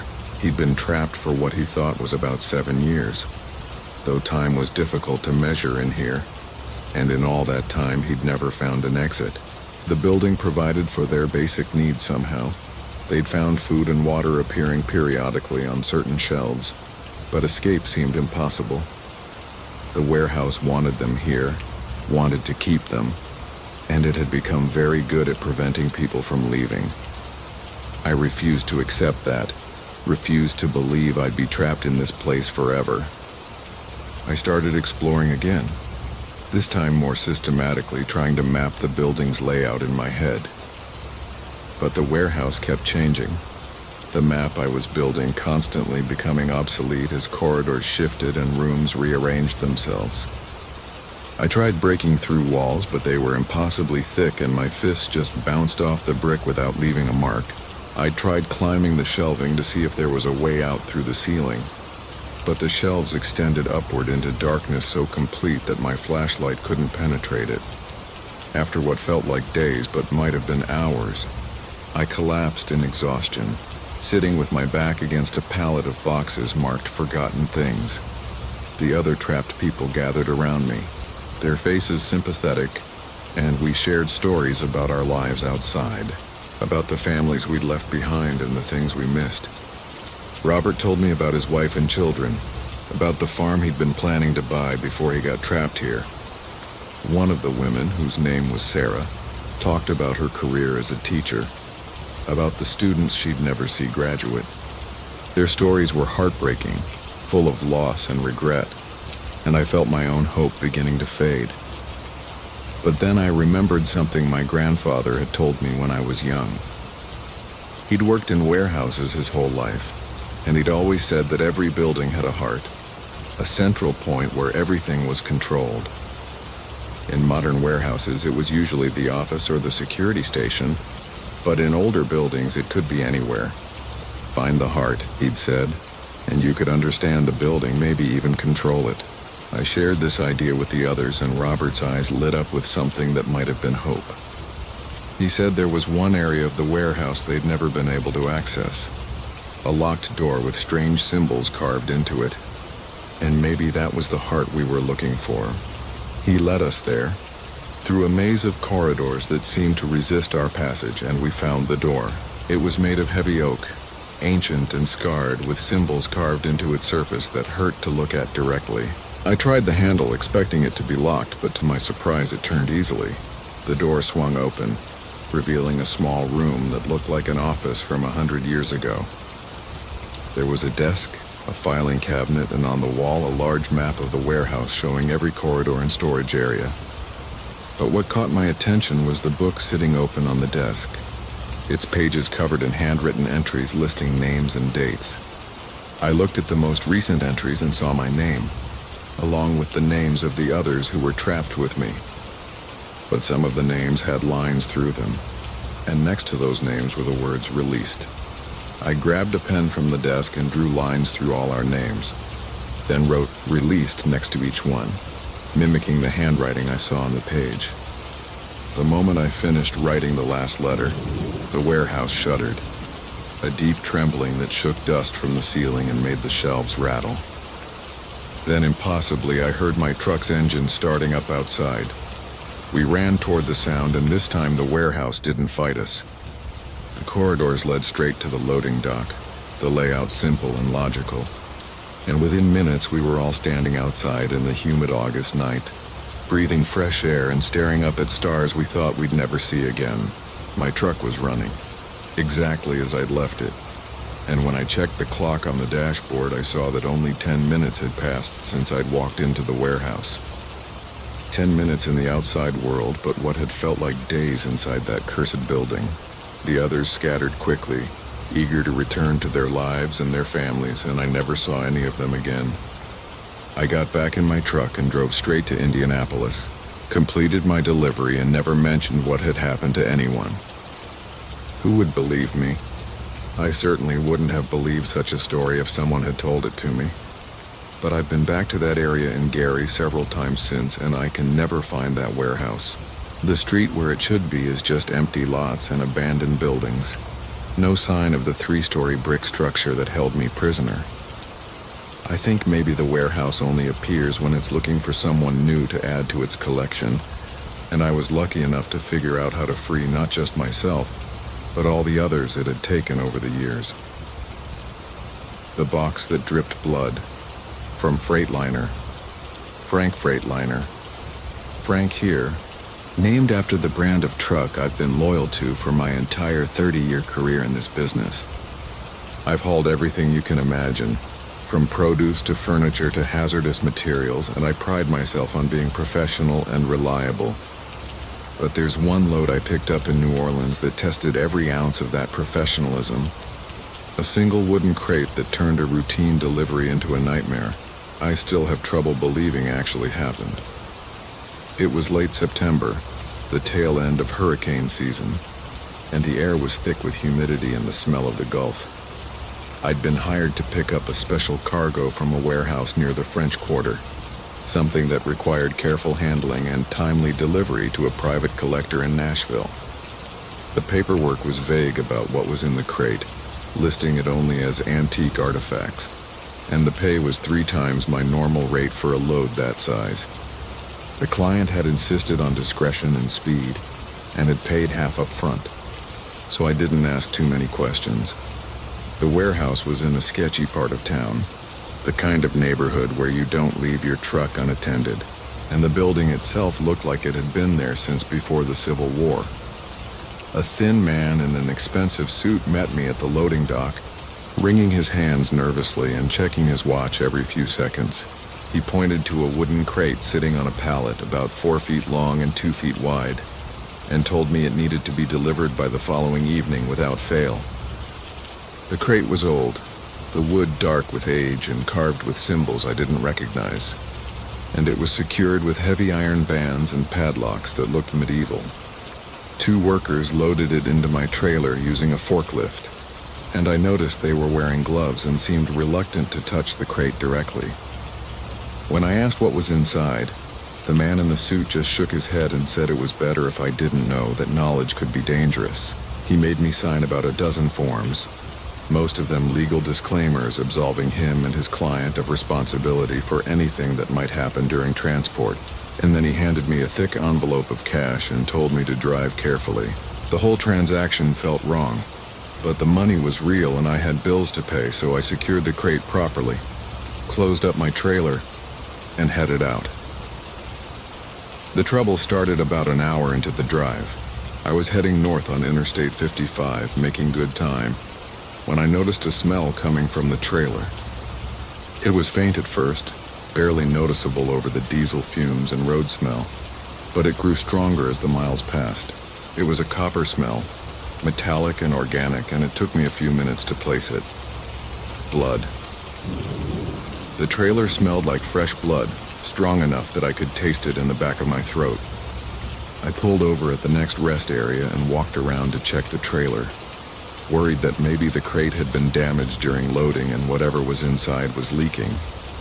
When I opened the trailer doors, the smell hit me like a physical force, so strong I had to step back and cover my nose. The crate was exactly where I'd left it, still properly secured, but now there was a dark liquid pooling beneath it on the trailer floor. The liquid was thick and red, unmistakably blood, and it was dripping from the bottom of the crate at a slow but steady rate. I grabbed my flashlight and examined the crate more closely, looking for cracks or damage, but the wood appeared intact.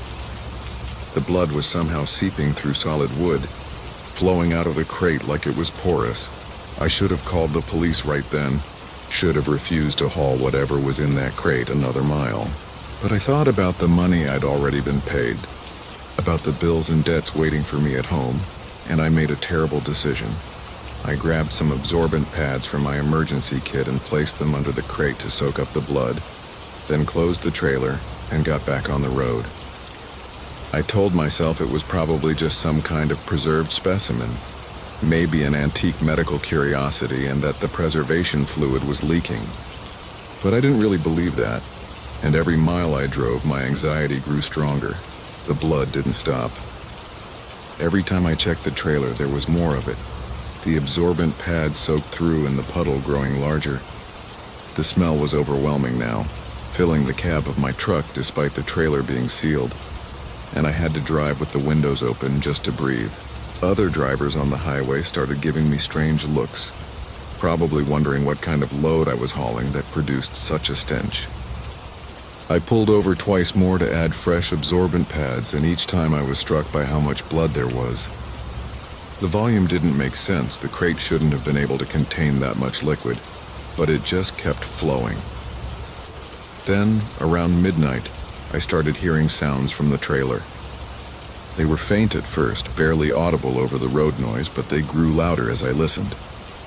It sounded like breathing, slow and labored, coming from inside the crate. And underneath the breathing there was a wet, sliding sound like something moving in liquid. I turned off the radio and listened more carefully, and I could swear I heard a voice, whispering in a language I didn't understand. The words had a rhythmic quality like a chant or prayer, and they sent chills down my spine. I pulled into a truck stop, desperately needing to be around other people, needing the reassurance of lights and conversation. But when I parked and climbed down from the cab, I saw that blood was now leaking from the bottom of my trailer, dripping onto the pavement and forming a small stream that ran toward the storm drain. Other truckers were staring, some of them pointing, and I knew I had to do something. I opened the trailer doors again, and what I saw inside made my blood run cold. The crate had opened somehow, the padlocks broken and the iron bands bent apart, and inside I could see what looked like a body wrapped in ancient cloth, preserved but somehow still bleeding. The body moved, just a slight twitch at first, then a more deliberate motion, like someone waking from a deep sleep. I slammed the trailer door shut and ran back to my cab, my hands shaking so badly I could barely get the key in the ignition.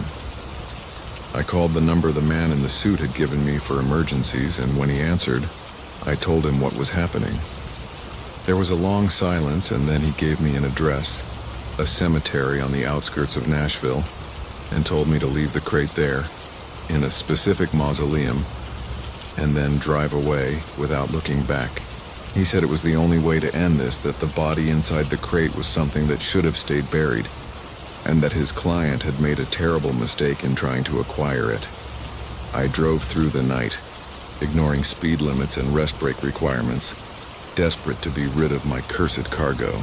The bleeding continued, the breathing sounds grew louder, and at one point I heard something that sounded like fingers scratching on wood, as if whatever was in the crate was trying to get out.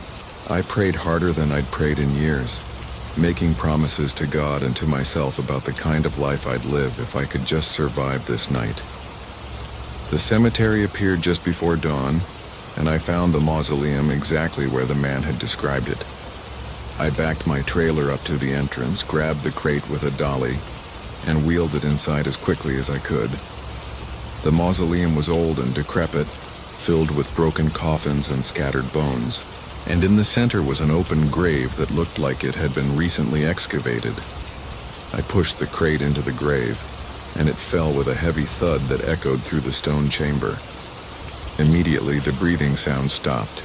The smell of blood faded, and an overwhelming sense of relief washed over me. I ran back to my truck and drove away, not looking back like the man had instructed, and I didn't stop driving until I was 3 states away. I never got the second half of my payment for that delivery, and I never tried to collect it. The experience changed me in ways I'm still trying to understand. Made me more careful about the jobs I accept and more aware of the darkness that exists in this world. I've heard stories since then about the crate, about how it was part of a shipment of artifacts stolen from a tomb in Egypt in the 1920s, and about how everyone who'd owned it had met terrible ends. I don't know if those stories are true, but I know what I experienced, and I know that some cargo isn't worth any amount of money. There are things in this world that should stay buried, secrets that shouldn't be disturbed, and I learned that lesson the hard way on a highway in the Deep South, hauling a box that dripped blood and whispered in dead languages. The highway that smelled like burnt rubber and death, from Mudflap Marty's what they call me, earned the nickname after I decorated my truck with every novelty mudflap I could find. From the classic chrome girl silhouettes to cartoon characters and state flags. I've been driving for about 19 years, mostly running routes through Texas and the Southwest. And I've developed a reputation for being jovial and easygoing, the kind of driver who's always got a joke or a funny story to share at the truck stops. But there's one stretch of highway in West Texas that wiped the smile off my face and showed me that some roads carry the weight of tragedies that never quite fade away. It was early October, and I was hauling a load of construction equipment from El Paso to San Antonio, a route I'd driven dozens of times before. The weather was perfect. Clear blue skies and temperatures in the 70s. The kind of day that makes you grateful to be alive and on the road. I was making good time, listening to classic rock on the radio and enjoying the stark beauty of the desert landscape, when I noticed the smell. It started subtle, just a hint of burnt rubber in the air, the kind you'd expect near a city where lots of tires meet lots of pavement. But I was in the middle of nowhere, at least 50 miles from the nearest town, and the smell was growing stronger with each passing mile. Within about 20 minutes, the smell had become overwhelming. A toxic combination of burnt rubber and something else, something organic and rotting. It was death, I realized with a chill. The unmistakable smell of death mixed with melted tires and scorched metal. I checked my mirrors, wondering if maybe a vehicle behind me was having mechanical problems and the wind was carrying the smell forward. But the highway was empty except for my truck. I looked ahead, searching for signs of an accident or a fire, but saw nothing except the empty road stretching toward the horizon. I pulled over, thinking maybe something was wrong with my truck. Maybe my brakes were overheating or one of my tires was failing. But when I inspected my rig, everything looked fine. The smell wasn't coming from my truck at all. It was coming from the highway itself, rising up from the pavement like heat waves on a summer day. I stood there on the shoulder, breathing through my mouth to avoid the stench, and tried to figure out what could be causing it. That's when I noticed the marks on the road. Long black streaks of rubber that looked like someone had locked up their brakes trying to avoid something. The skid marks were everywhere, I realized as I looked more carefully. Dozens of them overlapping and crisscrossing. Some fresh and some faded with age. And in between the skid marks were dark stains that looked like oil or transmission fluid, but which I suspected were something worse. This section of highway had been the site of accidents, many of them, and somehow the pavement had absorbed the evidence, holding onto the trauma like a scar that never quite heals. I got back in my truck, determined to get past this cursed stretch of road as quickly as possible, but the smell followed me, seeming to intensify rather than fade as I drove. Then I started seeing them, shadows moving at the edges of my vision. Dark shapes that appeared and disappeared so quickly I couldn't be sure they were real. At first I thought it was just the heat creating mirages, but these shadows had substance and detail. They looked like people, dozens of them, standing on the shoulder of the highway or walking along the roadside. Some of them were burned, their clothes blackened and their skin charred, while others appeared broken, their bodies twisted at impossible angles. They all turned to watch as I passed, their faces full of pain and confusion, and I realized with growing horror that I was seeing the ghosts of everyone who died on this highway. I tried to look away, to focus on the road ahead, but the shadows were everywhere now, filling both sides of the highway and even appearing in the middle of the road. My truck passed right through them, the shadows offering no resistance, just dissipating like smoke when the bumper touched them, and then reforming in my mirrors behind me. Some of them reached out as I passed, their hands grasping at my trailer, their mouths open in silent screams. The smell of burnt rubber and death was so strong now that I was gagging, my eyes watering, and I had to fight to keep control of my truck. Then the highway itself began to change. The pavement ahead of me started to show signs of damage, scorch marks and crater-like depressions that appeared and disappeared, showing me the aftermaths of accidents that had happened years or decades ago. I saw a semi-truck jackknifed across both lanes, engulfed in flames, and a split second later it was gone and the road was clear. I saw a family sedan crushed beneath an overturned tanker truck, gasoline spreading across the pavement in a deadly pool, and then that too vanished. The highway was replaying its history for me, showing me every tragedy it had witnessed, and I was trapped in this nightmare with no way to escape except to keep driving. I pushed my truck as fast as I dared, desperate to get through this haunted stretch of highway, but it seemed to go on forever. Miles passed, but the landscape didn't change. The shadows didn't diminish and the smell didn't fade.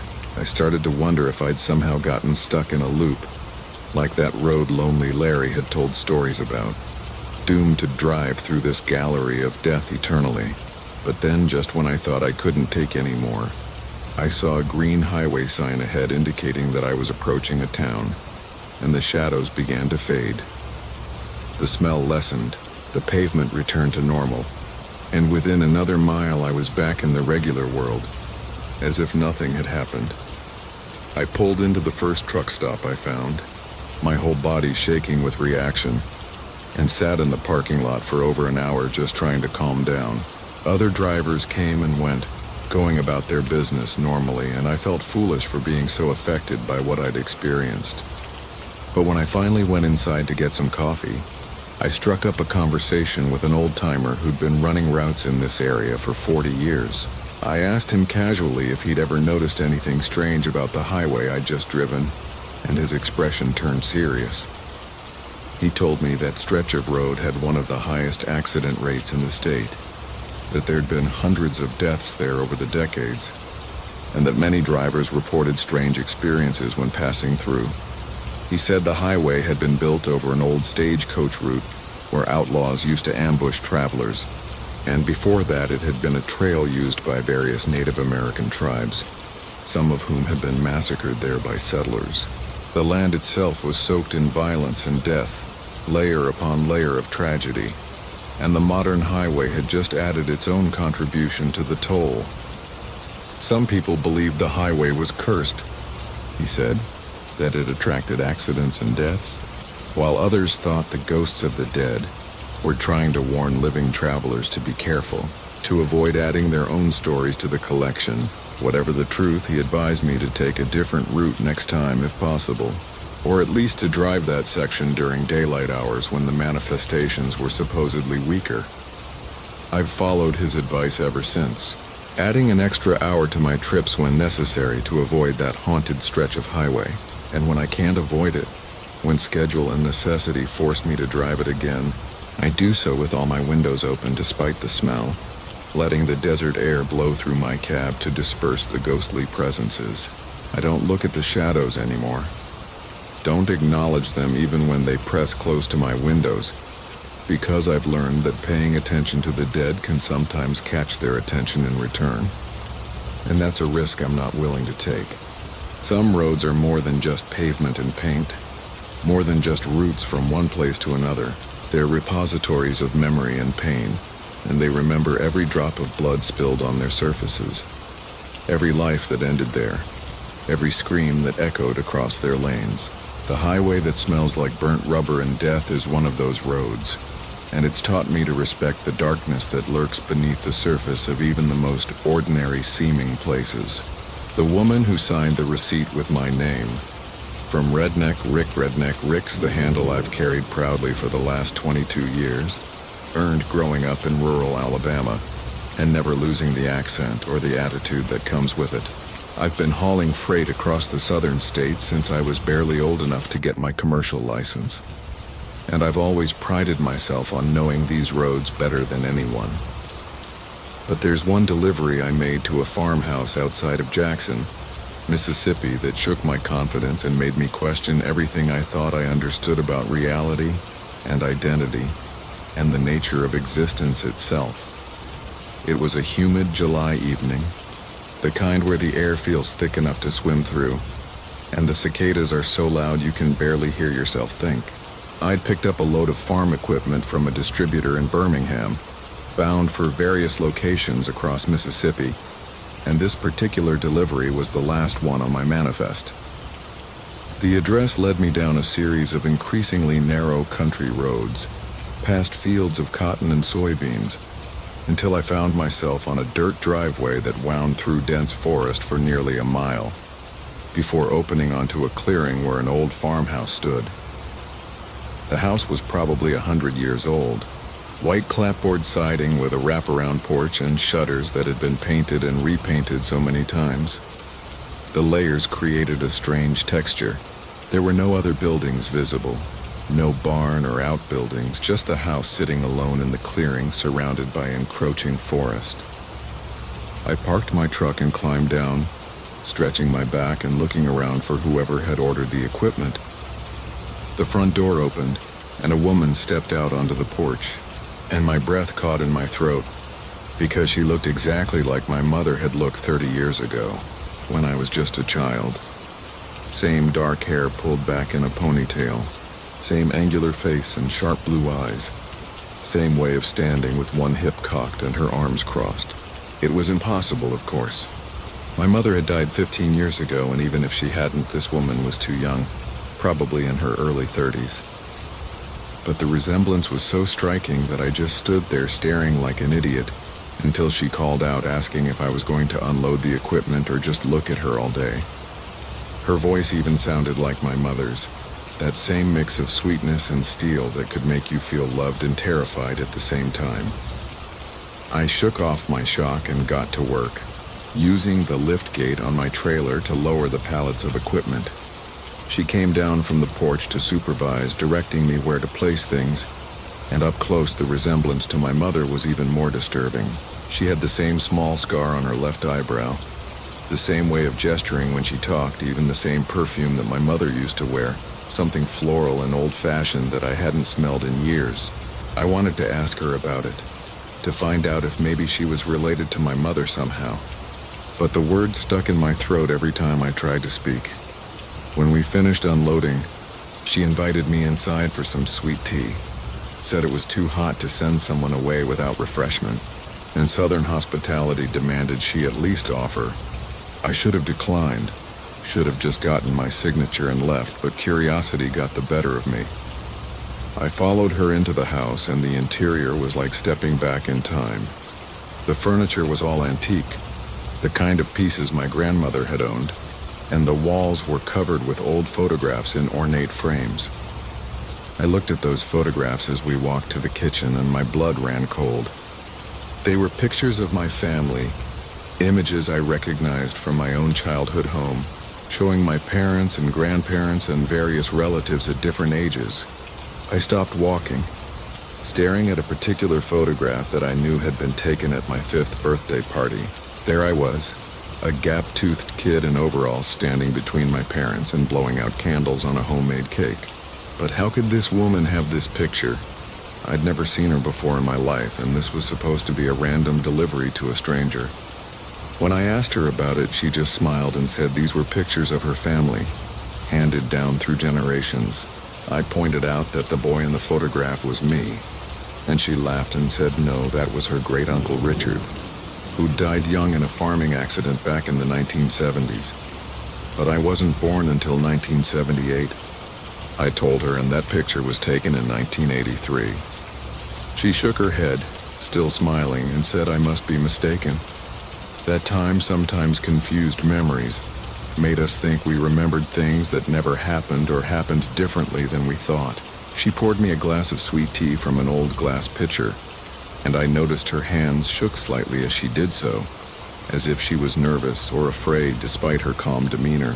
I drank the tea because I was thirsty, and because I didn't know what else to do, and it tasted exactly like the tea my mother used to make, with just a hint of mint and more sugar than was probably healthy.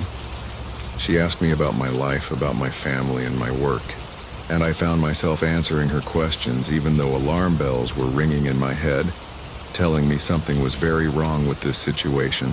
She seemed genuinely interested, nodding along as I talked about my wife and children, about the routes I drove and the places I'd seen. Then she started asking more specific questions, things about my childhood that no stranger should have known about. She asked about the treehouse my father built for me when I was 8, about the fishing trips we took to the creek behind our property, about the time I broke my arm falling off my bicycle and how scared I'd been at the hospital.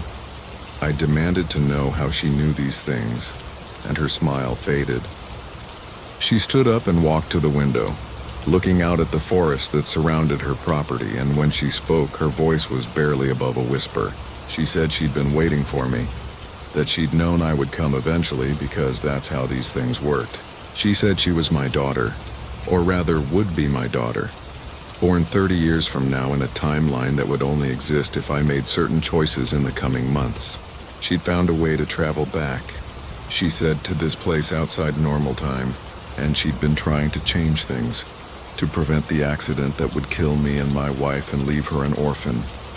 I told her she was crazy, that time travel wasn't possible, and that I didn't have a daughter, only sons. But she turned from the window and looked at me with tears in her eyes, and I saw something in her face that made me doubt my certainty. She said that in the original timeline, the one she came from, my wife and I would have a daughter in 5 years. Born after we thought we were done having children, she'd be a surprise, an unexpected blessing, and we'd name her Caroline after my mother. But when she was only 3 years old, there would be an accident. A drunk driver hitting our car on Christmas Eve, and both her parents would die, leaving her to be raised by relatives who didn't really want her. She said she'd spent years researching, trying to find a way to prevent the accident, and she'd discovered that there was a place, this farmhouse that existed outside the normal flow of time, a pocket where past and future could meet. She'd come here and established herself, waiting for the day when I would make a delivery to this address because this was her only chance to warn me, to tell me not to take the shortcut home on Christmas Eve 2006, to take the long way even though it would add an hour to the trip. If I did that, the drunk driver would miss us, would hit someone else or no one at all, and we'd make it home safely, and she'd grow up with both her parents. I stood up, backing toward the door, convinced now that this woman was deeply disturbed and possibly dangerous. But she didn't try to stop me, just followed me to the front porch and said she understood I didn't believe her, that it sounded insane, but she'd done what she came to do. She asked me to sign the delivery receipt, and when I took out my clipboard, I saw that she'd already filled in the signature line. My name was there, written in handwriting I'd recognize anywhere because it was mine. The same loops and angles I'd been making since I learned to write. But I hadn't signed it. She had. And somehow she'd perfectly replicated my signature. I got in my truck and drove away from that farmhouse as fast as the dirt road would allow, my mind reeling with everything that had happened. I told myself it was all nonsense, that the woman was delusional, that there was some logical explanation for everything I'd seen and heard. But I couldn't explain the photographs, couldn't explain how she knew things about my childhood that I'd never told anyone. And I couldn't forget the look in her eyes when she talked about losing her parents, the genuine grief and desperate hope that I might listen to her warning. Over the next few years, I thought about that encounter often, especially as my wife and I welcomed an unexpected pregnancy in 2003. When our daughter was born, we named her Caroline, without really knowing why, just feeling like it was the right name. And when Christmas of 2006 rolled around, I remembered what the woman at the farmhouse had said. We were planning to drive to my sister's house for dinner, and I'd mapped out a shortcut that would save us about an hour. But at the last minute, I changed my mind, told my wife I wanted to take the scenic route, enjoy the holiday lights, and spend more time together as a family. We took the long way, and we made it to my sister's house safely, and we had a wonderful Christmas. I didn't learn until the next day that there had been a terrible accident on the shortcut I'd almost taken. A drunk driver crossing the center line and hitting a family's car head-on, killing both parents and leaving their 3-year-old daughter orphaned. When I heard about it, I felt sick, wondering if that's what would have happened to us if I'd taken that route, or if I'd somehow shifted fate and condemned that other family to the death that should have been ours. I've never been able to decide which possibility disturbs me more. I've been back to that area in Mississippi dozens of times since that delivery, always looking for the dirt driveway and the farmhouse, but I've never been able to find it again.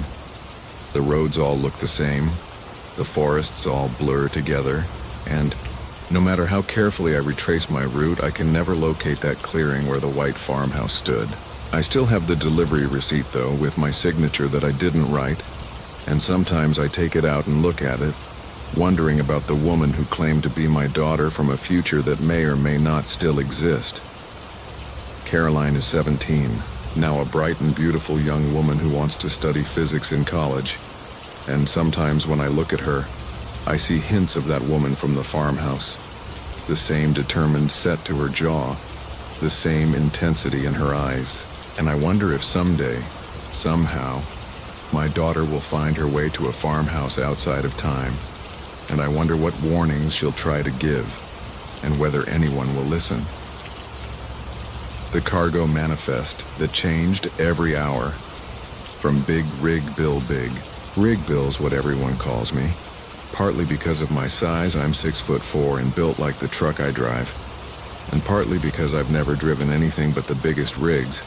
Never saw the point in hauling small loads when you could haul big ones. I've been in this business for 26 years, worked my way up from local deliveries to long-haul cross-country routes, and I thought I'd seen every possible complication and confusion that could arise with cargo manifests and shipping documents. But the load I picked up from a distribution center in Memphis proved me wrong, and showed me that sometimes paperwork can be more than just paper, can be something alive and changing and impossible to trust. It was mid-April, the weather perfect for driving, and I'd been hired to haul a mixed load from Memphis to Denver, with several stops along the way to drop off partial shipments. The cargo was varied. Everything from electronics to clothing to industrial supplies packed in dozens of boxes and crates of different sizes.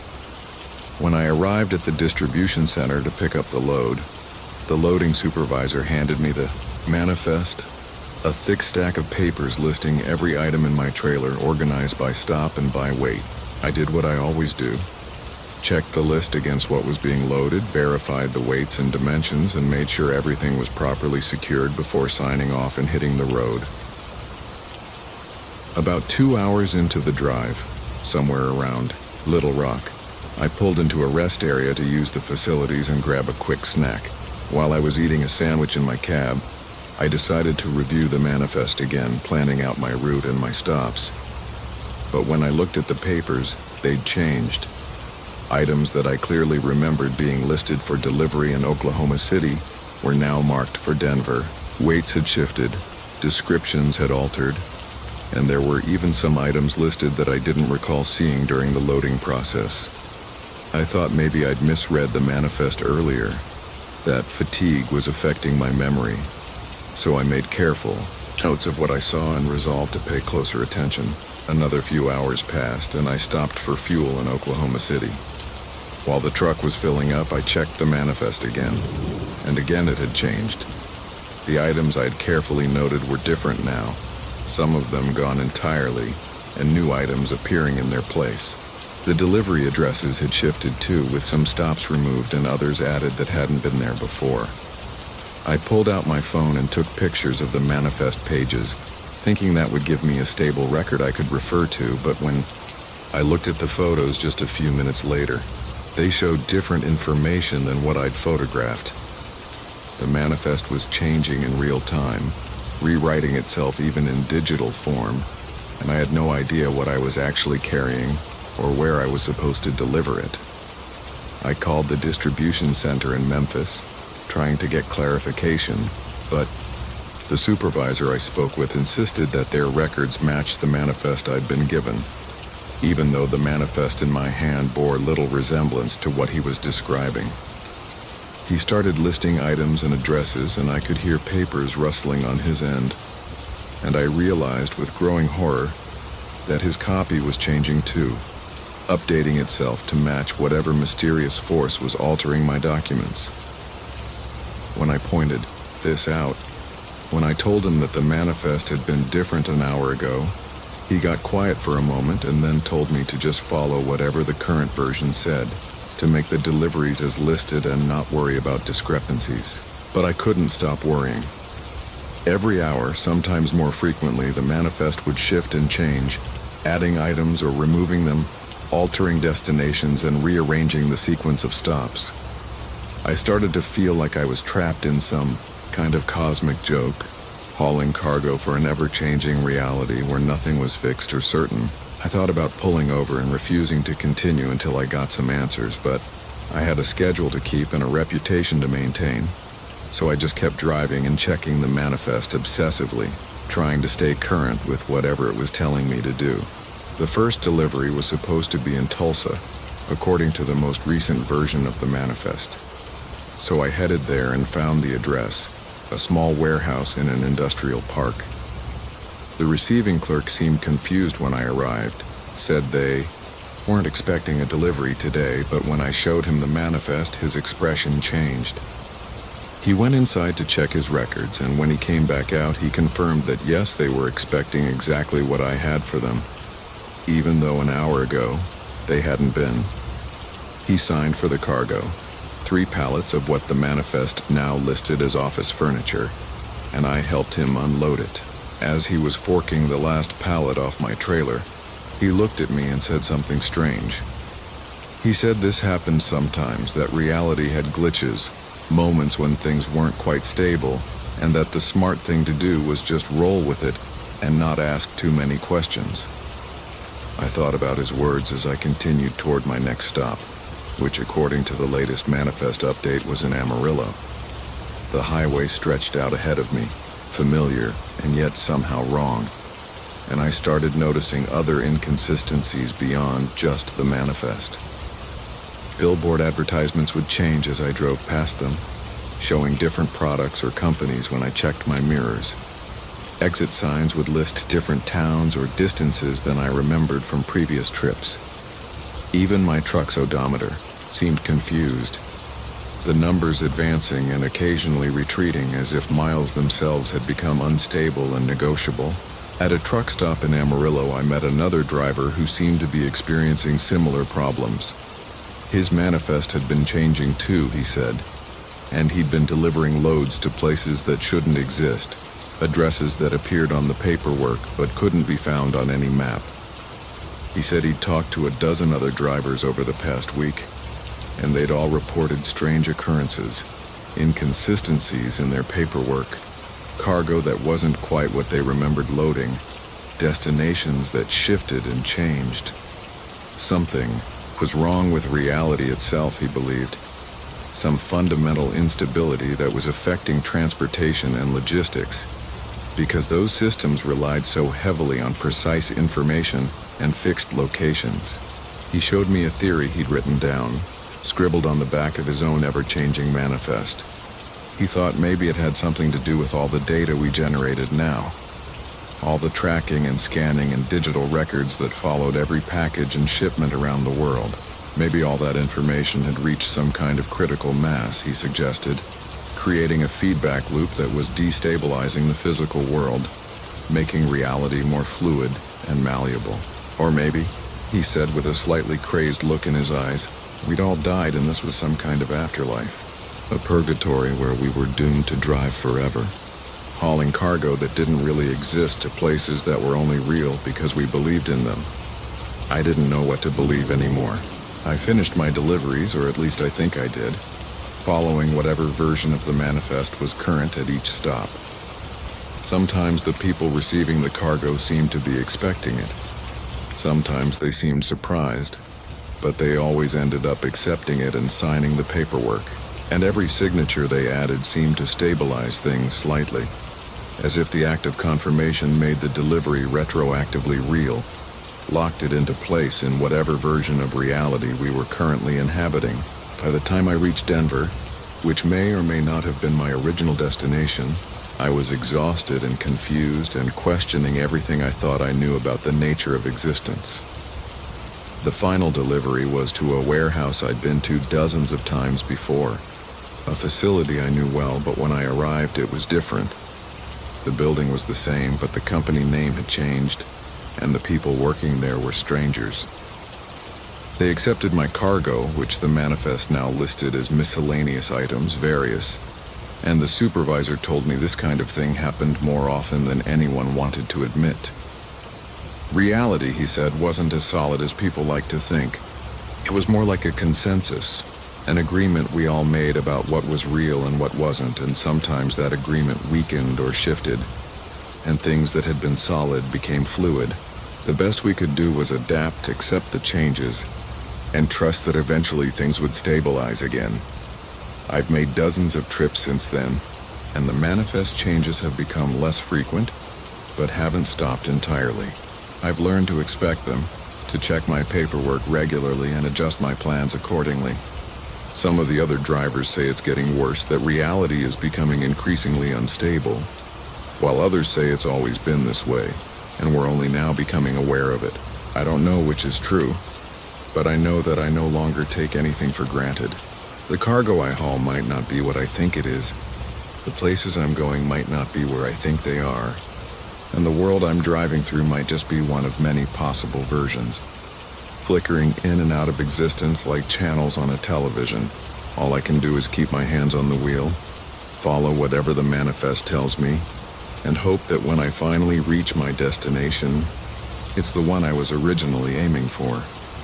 The town built around a truck stop, from Highway Hank speaking, and if you've been paying attention, you'll know I already told you one story about that town with a population of one.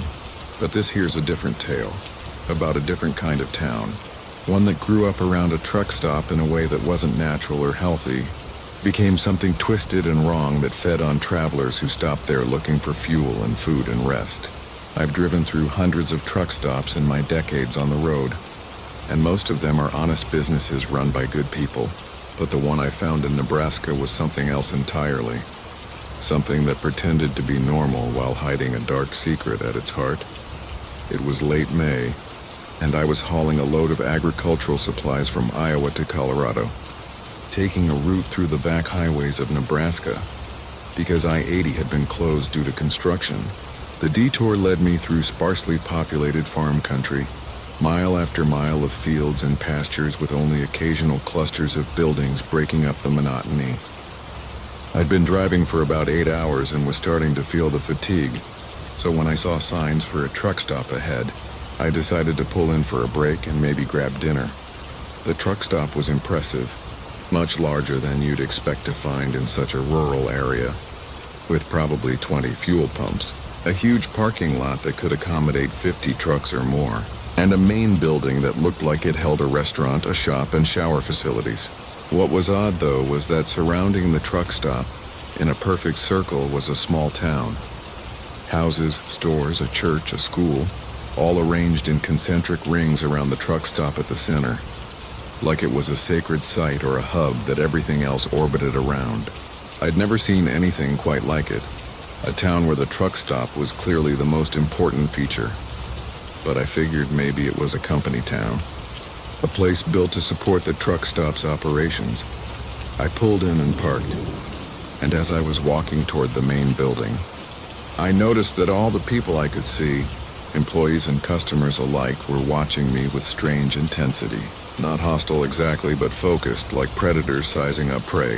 The feeling made me uncomfortable, but I was hungry and tired and needed to use the restroom, so I went inside anyway. The interior was clean and well maintained, with a diner on one side, a convenience store on the other, and a hallway leading back to showers and other facilities. I headed for the diner and took a seat at the counter, where a waitress appeared almost immediately with a menu and a glass of water. She was friendly enough, asking about my route and how long I'd been driving, making the kind of small talk you'd expect from someone working in a truck stop diner. But there was something rehearsed about it, like she was following a script and her smile never quite reached her eyes. I ordered a burger and fries, and while I waited for my food, I looked around the diner at the other customers. There were maybe a dozen people scattered among the tables and booths, and I realized they were all truckers, or at least wearing clothes that suggested they were truckers. But something was off about them, a sameness to their expressions and movements that was unsettling. My food arrived, and it was actually quite good, better than you'd normally expect from a truck stop diner. I ate quickly, eager to get back on the road despite my fatigue, and when I asked for the check, the waitress invited me to stay longer, said there was no rush, that many drivers chose to spend the night here because the facilities were so comfortable. I told her I needed to keep moving, had a schedule to maintain, and her smile faltered slightly. She went to get my check, and I noticed her having a whispered conversation with someone in the kitchen, both of them glancing my way. I paid and headed back to my truck. But before I could leave, a man approached me in the parking lot. He introduced himself as the town mayor, said he'd noticed I was new to the area and wanted to welcome me personally. He started giving me a tour I hadn't asked for, walking me around the town and pointing out various features. The houses where truck stop employees lived, the school where their children attended, the church where they worshiped. He talked about how the town had been built in the 1950s specifically to support the truck stop, how every resident worked there in some capacity, and how it was a perfect closed system, completely self-sufficient. As he talked, I started to notice disturbing details. All the houses were identical, painted the same color and with the same landscaping.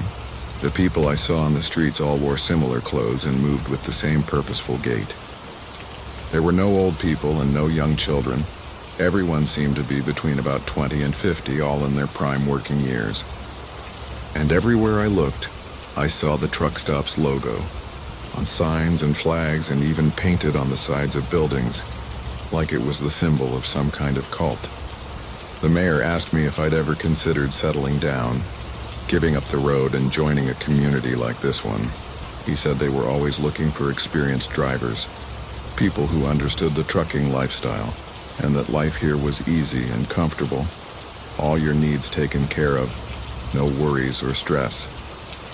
There was something hypnotic about his voice, a soothing quality that made his words seem reasonable even though every instinct I had was screaming at me to run. I felt myself starting to nod along, starting to consider his offer, and that's when I realized something was very wrong. I made an excuse and backed away from the mayor, saying I needed to check my truck before leaving. He followed me, still talking, still making his pitch, and I noticed that other people were starting to gather, forming a loose circle around me in the parking lot. They were all smiling, all welcoming, but there was something predatory in their postures, something that suggested if I tried to leave, they would stop me.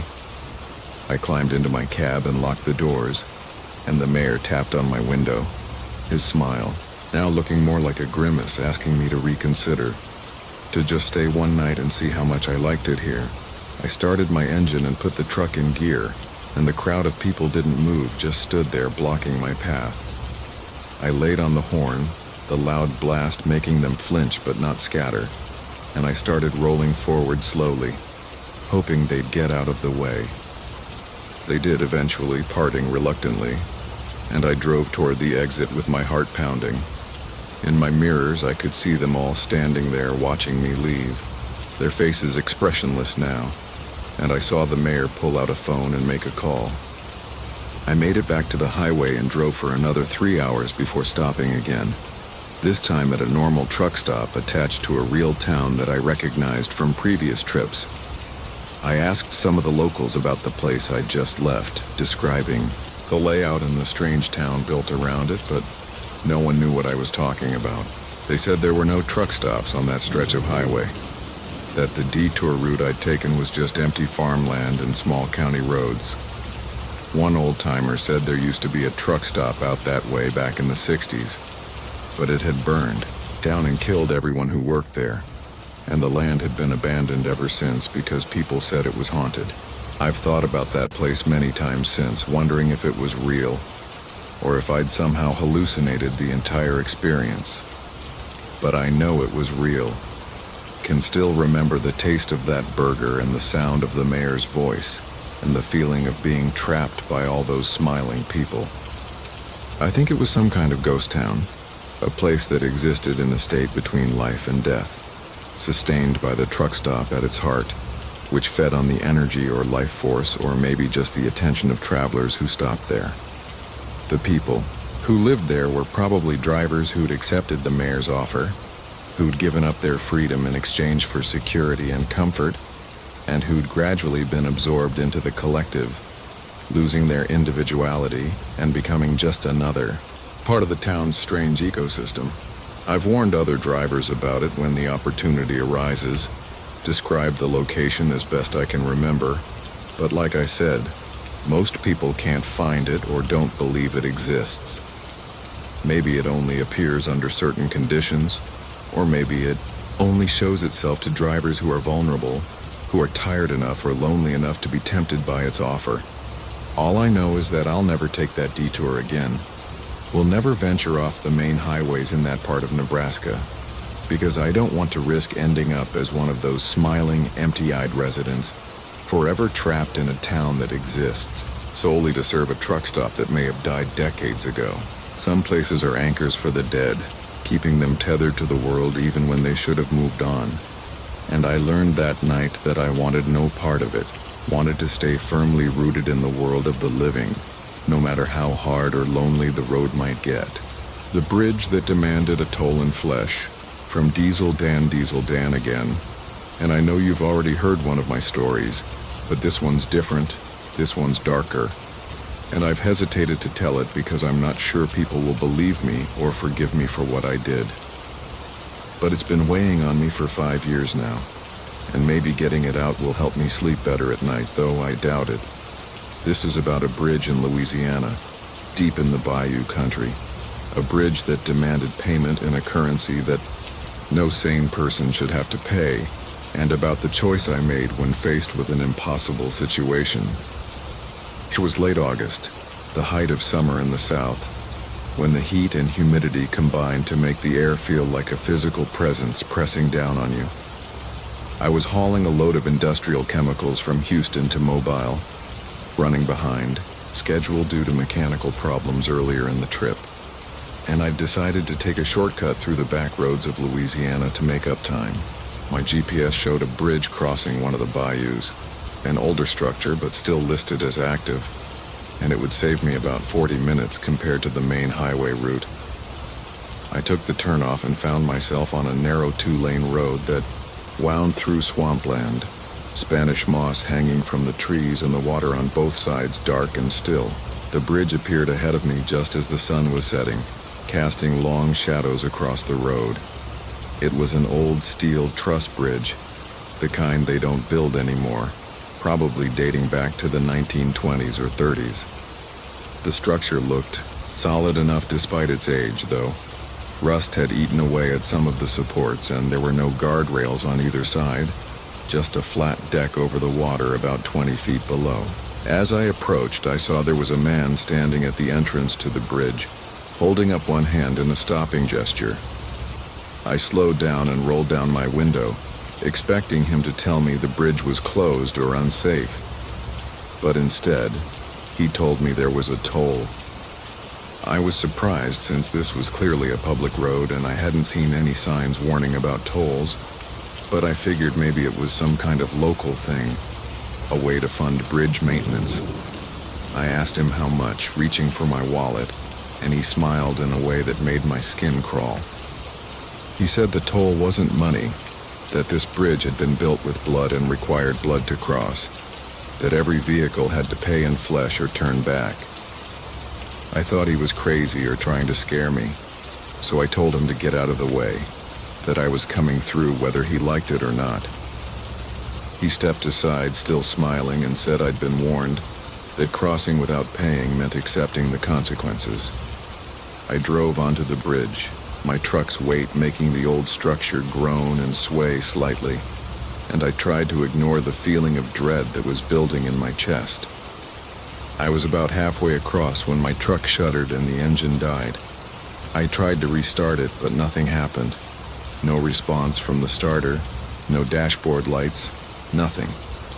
The truck was completely dead, and I was stranded in the middle of this creaking bridge with night falling fast and the swamp coming alive around me with the sounds of insects and frogs and things I couldn't identify. I climbed down from the cab and looked under the hood, but I couldn't see anything obviously wrong. The battery connections were tight, the fuel lines were intact, everything appeared normal. But the truck wouldn't start, and I had no cell signal to call for help. I was trapped there, and as darkness fell completely, I started to see lights in the water below, pale phosphorescent glows that moved beneath the surface like schools of ghostly fish. And I heard a voice, the toll collector's voice, echoing across the water, reminding me that payment was still due. I don't know how long I stood there trying to figure out what to do.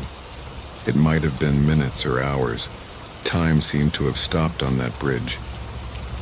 Then I heard something else, the sound of an engine approaching from the direction I'd come from. Headlights appeared, and I saw a car coming toward the bridge, an old sedan with a young couple inside. They stopped when they saw my truck blocking the way, and the driver got out to ask if I needed help. That's when the toll collector appeared, again materializing out of the shadows, and he repeated his demand. Payment in flesh to cross the bridge. The young man laughed, thought it was a joke or a prank, and tried to push past the toll collector. But the old man grabbed his wrist with impossible strength and drew a knife from his belt, a long blade that gleamed dully in the headlights. He said someone had to pay, that those were the rules of the bridge, and if I wouldn't pay, then someone else would have to. The young woman screamed and jumped out of the car, running toward me, and the toll collector dragged her boyfriend toward the edge of the bridge. He was going to throw him into the water, I realized, was going to feed him to whatever things lived in the swamp below, and I had to do something. I made a choice then, a choice that haunts me still. I grabbed the young woman and held her back, preventing her from trying to save her boyfriend, and I told the toll collector that would be acceptable payment. I let him take that young man, let him cut him with that knife and spill his blood on the bridge's deck. Let him push him over the edge into the dark water where the glowing things waited. I did that because I wanted to survive, because I was afraid, and because some selfish part of me calculated that one life was better than 2 or 3. The young man's screams echoed across the swamp, and then they were cut off abruptly as he hit the water. And the silence that followed was somehow worse than the screaming. Immediately, my truck's engine roared to life. All the lights coming on, everything working perfectly. The toll collector tipped his hat to me and told me I could cross now. That payment had been made and the bridge was satisfied. The young woman collapsed, sobbing, and I had to physically carry her back to her car. I moved it off to the side of the road, and then I drove across that bridge as fast as I dared, not looking back, not stopping until I was miles away. I never reported what happened, never told the authorities about the bridge or the toll collector or the young man who died. How could I? Who would believe me? And even if they did, I'd be admitting my own complicity in murder. I delivered my load to Mobile, and then I drove home, and I've been living with what I did ever since.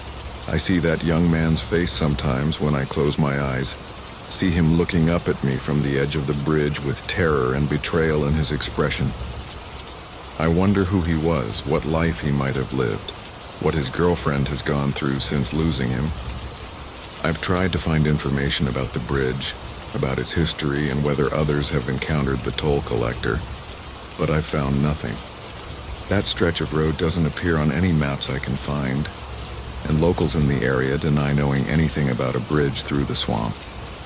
I think about going back sometimes, about trying to find that bridge again and confronting the toll collector, maybe offering myself as payment to atone for what I did. But I'm a coward, I know that now, and I probably won't ever do it. Instead, I just keep driving, keep hauling my loads from place to place, and I try to live with the weight of my guilt. I tell myself that I had no choice, that it was a situation where someone was going to die no matter what I did, but I know that's a lie. I could have been the one who went into the water, could have paid my own toll instead of letting someone else pay it for me. But I chose survival, chose cowardice. And that choice has cost me more than any toll collector could have demanded, has taken something from my soul that I'll never get back. Some bridges can only be crossed at a terrible price. And I learned that night that I'm willing to pay that price as long as someone else writes the check. The radio static that cried, from Silent Steve Silent. Steve here, and you might wonder why they call me that when I'm about to tell you a story. Truth is, I earned the nickname because I drive with my CB radio off most of the time. Prefer the quiet to the constant chatter that fills the airwaves. I've been hauling freight for about 14 years now, mostly running routes through the Pacific Northwest, and I've always found peace in the silence of long drives through the mountains and forests. But there was one night when the silence was broken by something that came through my radio, something that shouldn't have been able to broadcast at all. And it changed my relationship with quiet forever. It was late October, the season when the nights grow long and the fog rolls in thick off the Pacific, turning the world into a ghostly landscape where visibility drops to almost nothing. I was hauling a load of lumber from a mill in Oregon down to California, taking Highway 101 along the coast because the weather inland was even worse. The fog was so dense I could barely see the edge of the road, and I'd slowed to about 30 miles per hour, my headlights creating a tunnel of murky light that extended maybe 20 feet ahead of me, before dissolving into the white void. My radio had been off for hours, the way I preferred it, but around midnight I started feeling uneasy in the silence. The fog seemed to press in on all sides of my cab, and I felt isolated in a way that was oppressive rather than peaceful. So I reached out and turned on the radio, just to have some noise, some connection to the world beyond my small bubble of light.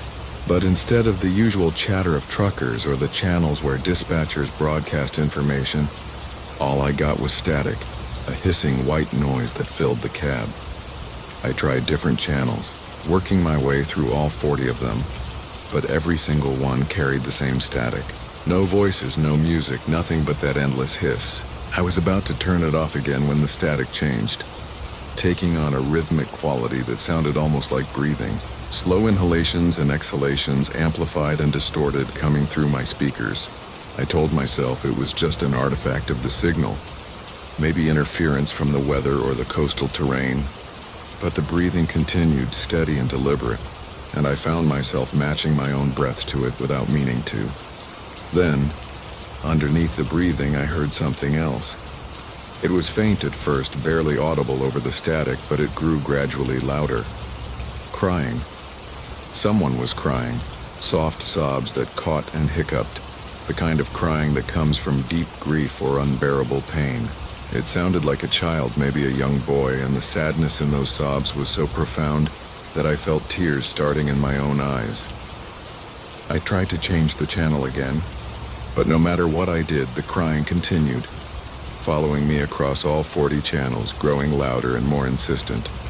I pulled over onto the shoulder, unable to drive safely while listening to this heartbreaking sound, and I sat there with my hands gripping the steering wheel and listened to that child cry through the static. I called out, asking if anyone was there, if someone needed help, but there was no response except more crying. Then, cutting through the sobs, I heard words. The child was saying something, repeating it over and over in a voice choked with tears. "Please come back. Please don't leave me. I'm so scared. Please come back." The words hit me like a physical blow because they were the same words my son had said to me 5 years earlier, when my wife and I were getting divorced and I was moving out of the family home. He'd been 8 years old then, and he'd clung to me crying, begging me not to go, telling me how scared he was. I'd pried his fingers loose and walked out anyway, telling myself it was for the best, that kids were resilient and he'd be fine.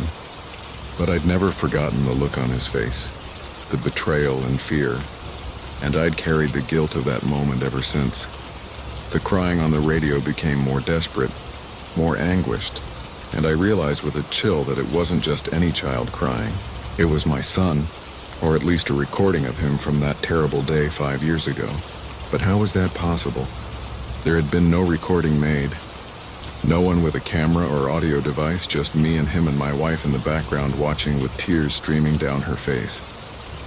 Yet here it was, playing through my radio in perfect clarity, my son's voice breaking my heart all over again with his pleas for me to stay.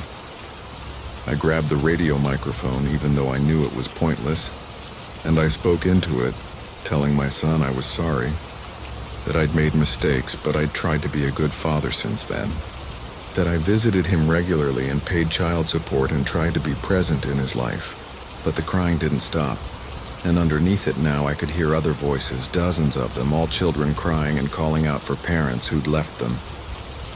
It was a chorus of abandonment, of small voices lost in darkness, and I understood that my radio had somehow tuned into a frequency where all these moments of childhood pain were being broadcast, preserved forever in some dimension of sorrow.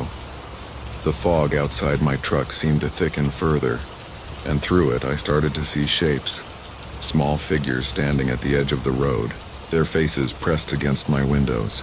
They were children, all of them, ranging in age from toddlers to teenagers, and they were all crying silently, their mouths open in grief but making no sound except what came through the radio.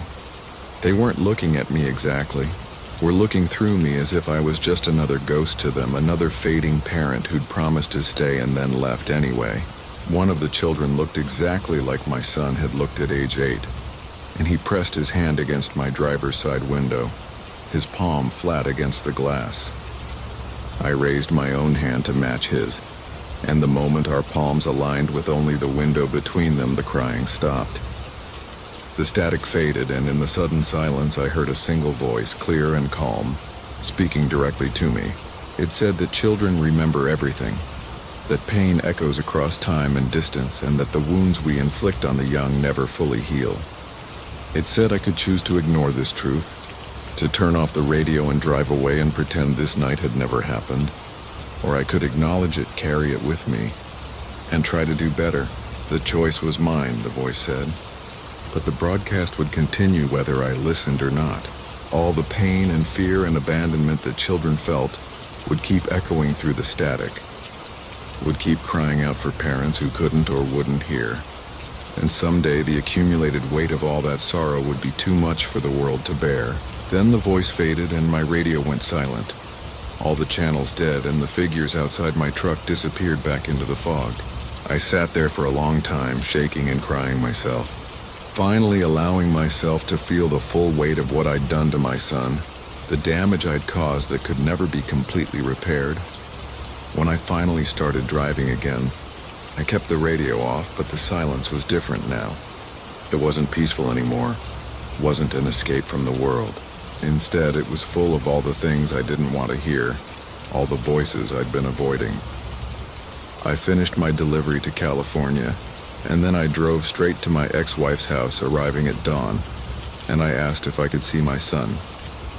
He was 13 by then, almost a teenager, and when he came to the door, I hugged him and told him I was sorry for leaving, sorry for not being there enough, sorry for all the ways I'd failed him. He was confused and uncomfortable, the way teenagers are with emotional displays, but I saw something in his eyes shift, some small bit of that 8-year-old boy's pain easing. I've tried to be a better father since that night, more present and involved in my son's life. I've cut back on the long-haul routes, taken local jobs that let me be home more often, even though the pay is less. And I've never turned on my CB radio again. Can't stand to listen to it because I'm afraid of what I might hear coming through the static. Other drivers ask me why I don't use it, why I stay silent on the airwaves, and I just tell them I prefer the quiet. But the truth is, I'm listening all the time now, listening to the silence for any hint of crying, any echo of pain that I might be causing, or that I might be able to ease. The radio static taught me that every careless word, every broken promise, every moment of absence gets recorded somewhere, broadcast forever on a frequency that children can always hear. And I learned that the least I can do is acknowledge that, carry the weight of my mistakes, and try to make sure my son knows that even though I left once, I came back. And I'm staying this time. The freight that never reached its destination. From Iron Ike speaking again. And this is another story from my 3 decades on the road. Though this one's less about supernatural horror, and more about the everyday tragedy of good intentions gone wrong. I picked up a load in Detroit in early December, just a week before Christmas. And the cargo was special in a way that most freight never is. It was toys, thousands of them, donated by various charities and businesses, bound for a distribution center in Appalachia, where they'd be given to poor children who otherwise wouldn't have anything under the tree on Christmas morning. The dispatcher made it clear this was a priority delivery, that these toys represented hope and joy for families who had very little, and I took the responsibility seriously. The route from Detroit to eastern Kentucky isn't particularly difficult, mostly interstate highways that I'd driven many times before. But the weather forecast was concerning. A major winter storm was moving across the Midwest, and it was expected to bring heavy snow and ice to much of Ohio and West Virginia. I'd dealt with bad weather before, though, had chains for my tires and enough experience to know when to push through and when to hole up and wait. I loaded the trailer carefully, making sure everything was secure, and I set out with plenty of time to make the delivery before the storm hit. The first 8 hours went smoothly. Clear roads and light traffic, and I made better time than expected. But as I crossed into Ohio, the weather began to change. Snow started falling, lightly at first, but increasing steadily, and the temperature dropped below freezing. The highway became slick, and I slowed down, not wanting to risk an accident with such important cargo. Other vehicles weren't as careful, and I passed several cars that had slid off into the ditches, their drivers standing beside them looking miserable and waiting for help. Around dinner time, the snow became a full blizzard, visibility dropping to almost nothing and the wind creating massive drifts across the highway. I was near a small town in eastern Ohio, and I made the decision to pull off and wait out the worst of the storm. There was a truck stop at the exit, and I joined about a dozen other trucks already parked there, drivers making the same calculation that safety was more important than schedule. I called the distribution center to let them know I'd be delayed, and the woman I spoke with was understanding but clearly disappointed. The toy distribution was scheduled for the next afternoon, she said, and if I didn't arrive in time, hundreds of children would be spending Christmas morning without presents. I sat in that truck stop for 3 hours, watching the snow pile up and listening to weather reports that kept pushing back the timeline for when the storm would pass. The roads were being closed one by one, and eventually the highway I needed to take was shut down entirely due to multiple accidents and impassable conditions. I realized with a sinking feeling that I wasn't going to make it, that despite my best efforts and intentions, those toys weren't going to reach the children who needed them.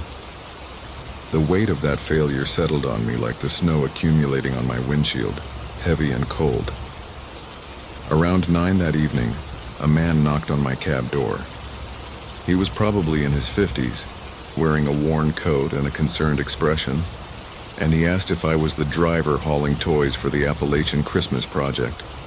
When I confirmed that I was, he introduced himself as a volunteer with one of the organizing charities, and he said he'd been tracking my progress, hoping I'd make it through before the storm hit. He asked if there was any chance I could still deliver, and I explained that the highways were closed and that even if they reopened, I wouldn't reach the distribution center until well after their deadline. He was quiet for a moment, And then he asked if I'd be willing to unload the toys here in this small Ohio town, where he could arrange for local volunteers to sort and distribute them to needy families in the area. It wasn't the original plan, he said, but there were poor children here too, families struggling just as much as those in Appalachia, and the toys would still serve their purpose even if they didn't reach their intended destination. He said he could have 20 volunteers at the truck stop within an hour, and they'd work through the night to make sure every toy found a home before Christmas morning. I should have said yes immediately. Should have been grateful for the opportunity to salvage something from the situation, but I hesitated. The cargo wasn't mine to redistribute. I'd been hired to deliver it to a specific location, and changing that destination without authorization felt wrong. I told the man I needed to call the distribution center, get approval, and he nodded and said he understood. I made the call, but it was after business hours and I only reached an answering machine. I tried several other numbers associated with the charity, but no one answered, everyone having gone home for the evening. I was faced with a decision then, and I made the wrong one. I told the volunteer I couldn't release the cargo without authorization, that I'd have to wait until morning to get approval, and by then maybe the roads would be cleared and I could complete my original delivery. He looked disappointed but not surprised, like he'd expected this response, and he thanked me for considering it before walking away into the snow. I watched him go and I felt like I'd failed some kind of test, but I told myself I was just following the rules, being professional, protecting myself from potential liability. The storm continued through the night and into the next day, and the highways remained closed. I finally reached someone at the distribution center the following afternoon, and they gave me permission to redistribute the toys wherever I could, but by then, it was too late. The volunteer I'd spoken with had moved on, unable to wait indefinitely, and when I tried to contact local charities in the Ohio town, I found they'd already arranged alternative sources for toys, had scrambled to fill the gap I'd left by refusing to unload. The moment when the cargo could have done the most good had passed, and my insistence on following proper procedures had cost dozens of children their Christmas presents. I eventually completed the delivery to the original destination 3 days after Christmas, when the roads finally cleared and I could get through. But the distribution event was over. The families who'd been expecting toys had already come and gone, disappointed, and the center had nowhere to store my trailer full of donated items. They accepted the delivery, but without much enthusiasm, said they'd try to hold the toys for next year or maybe redistribute them to other charities. But the magic was gone. The moment had passed. What should have been a joyful delivery felt like a funeral. Me hauling a trailer full of broken dreams and missed opportunities. I've thought about that night in the Ohio truck stop many times since then, wondering what I should have done differently. The professional part of me insists I made the right choice, that you can't just deviate from your instructions without authorization, that liability and legal considerations matter. But the human part of me knows I failed, that I prioritized rules and procedures over the actual purpose of what I was carrying, that I let fear of making a mistake prevent me from doing the right thing. Those children in Ohio could have had toys under their trees, could have had one bright moment in what were probably difficult lives, and I denied them that because I was too worried about covering my own ass. I don't haul charity loads anymore, turn them down whenever they're offered, because I don't trust myself to handle the responsibility. Freight is supposed to be simple, just cargo moving from point A to point B. But sometimes it's more than that. Sometimes it carries hopes and dreams and the potential to change lives.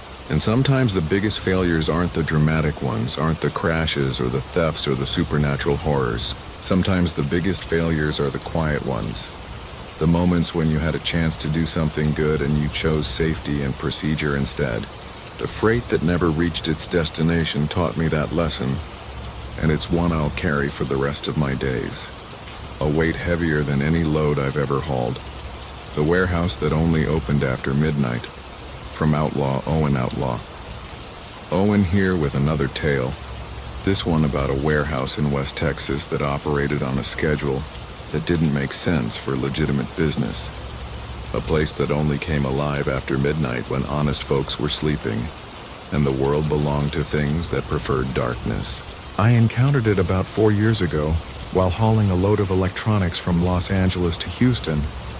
And what started as a simple pickup turned into a night that taught me there are industries and operations that exist in the shadows, serving purposes I'm better off not understanding. I got the call around 9 in the evening from my dispatcher, asking if I could make a quick detour to pick up an additional load that would fit in the empty space in my trailer. The warehouse was just off my route, she said, and the pickup would only take an hour, but there was one unusual requirement.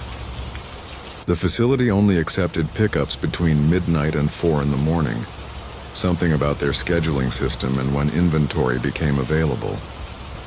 It was weird, but the extra pay was good, and I'd made plenty of midnight pickups before, so I agreed and adjusted my route to arrive at the warehouse just after midnight. The address led me to an industrial area outside of El Paso, a cluster of warehouses and distribution centers that all looked the same in the darkness. The building I wanted was set back from the others, accessed by a long driveway that wound through empty lots where scraggly desert vegetation grew in the broken pavement. As I approached, I noticed all the windows were covered with blackout curtains, no light escaping despite clear signs of activity inside. The loading dock doors were closed, but as I backed my trailer up to one of them, it opened automatically, revealing a dimly lit interior and several workers in dark coveralls. They moved with efficiency, loading pallets onto my trailer without speaking, and I noticed they all wore the same blank expressions. Not unfriendly, but not welcoming either. Just focused on their work with mechanical precision. The cargo consisted of unmarked boxes, all the same size, all sealed with heavy tape and no shipping labels visible. When I asked what was in them, the supervisor just handed me a manifest that listed the contents as electronic components, with no further details. Something about the situation felt wrong, but the paperwork appeared legitimate, and I'd learned over the years not to ask too many questions about cargo as long as it wasn't obviously illegal. The loading took about 45 minutes, and during that time I noticed other trucks coming and going, all of them arriving after midnight and leaving before dawn. The drivers never got out of their cabs, just backed up to the dock, waited while cargo was loaded or unloaded, and then drove away without interacting with the warehouse staff. It was like a choreographed dance, everyone knowing their part and performing it without communication. And the whole operation had an eerie quality that made me increasingly uncomfortable. When the loading was finished, the supervisor asked me to come inside to sign some additional paperwork, and reluctantly I agreed. The interior of the warehouse was much larger than it appeared from outside, with rows of shelving stretching back into darkness that the overhead lights couldn't penetrate. The boxes on the shelves were all identical to the ones being loaded onto my trailer, and I noticed they were marked with codes that looked like dates, but the years didn't make sense, some of them showing dates that were years in the future. I asked the supervisor about this, and he just smiled and said their inventory system was complicated, used predictive algorithms that I wouldn't understand. He led me to an office area where a woman sat behind a desk, surrounded by multiple computer monitors showing what looked like tracking data for hundreds of shipments. She handed me a stack of forms to sign, and as I was reading through them, I noticed several clauses that were unusual. One stated that I would not discuss the pickup or the warehouse with anyone. Another required me to deliver the cargo only to the specified address and no other. And a third included language about accepting full responsibility for the cargo's temporal integrity during transport. I asked what temporal integrity meant, and the woman just said it was legal boilerplate. Nothing to worry about. I should have refused to sign, should have unloaded the cargo and left. But I'd already spent an hour there and the money was good and I was tired of complications. So I signed the forms, took my copies and walked back to my truck, eager to get away from that strange warehouse. But as I was climbing into my cab, I heard a sound coming from my trailer. an electronic humming that seemed to pulse and shift in frequency. I checked the cargo through the side door, but everything looked secure, and nothing appeared to be vibrating or making noise. Yet the humming continued, growing slightly louder as I listened, and I realized it was coming from inside the boxes. I drove away from the warehouse and headed east on Interstate 10, trying to ignore the humming sound that seemed to follow me. But over the next few hours, as I put miles between myself and El Paso, the humming changed. It started to sound almost like voices, multiple conversations happening simultaneously, all of them just below the threshold of comprehensibility. I could catch occasional words or phrases, fragments of dialogue that didn't quite make sense, talking about events that hadn't happened yet, or places that didn't exist. It was like listening to dozens of phone conversations at once, all of them dealing with business transactions or shipping arrangements, but none of them quite aligned with normal reality. Around 3 a.m, I pulled into a rest area to use the facilities and try to clear my head. While I was walking back to my truck, I saw another driver standing near my trailer, his head cocked as if listening to something. When he saw me approaching, he stepped back quickly and asked what the hell I was hauling. I asked what he meant, and he said my trailer was broadcasting, that he'd been parked next to me and had picked up strange signals on his CB radio. Voices talking about future deliveries and shipping routes that didn't exist yet. He advised me to get whatever I was carrying away from there before it attracted the wrong kind of attention.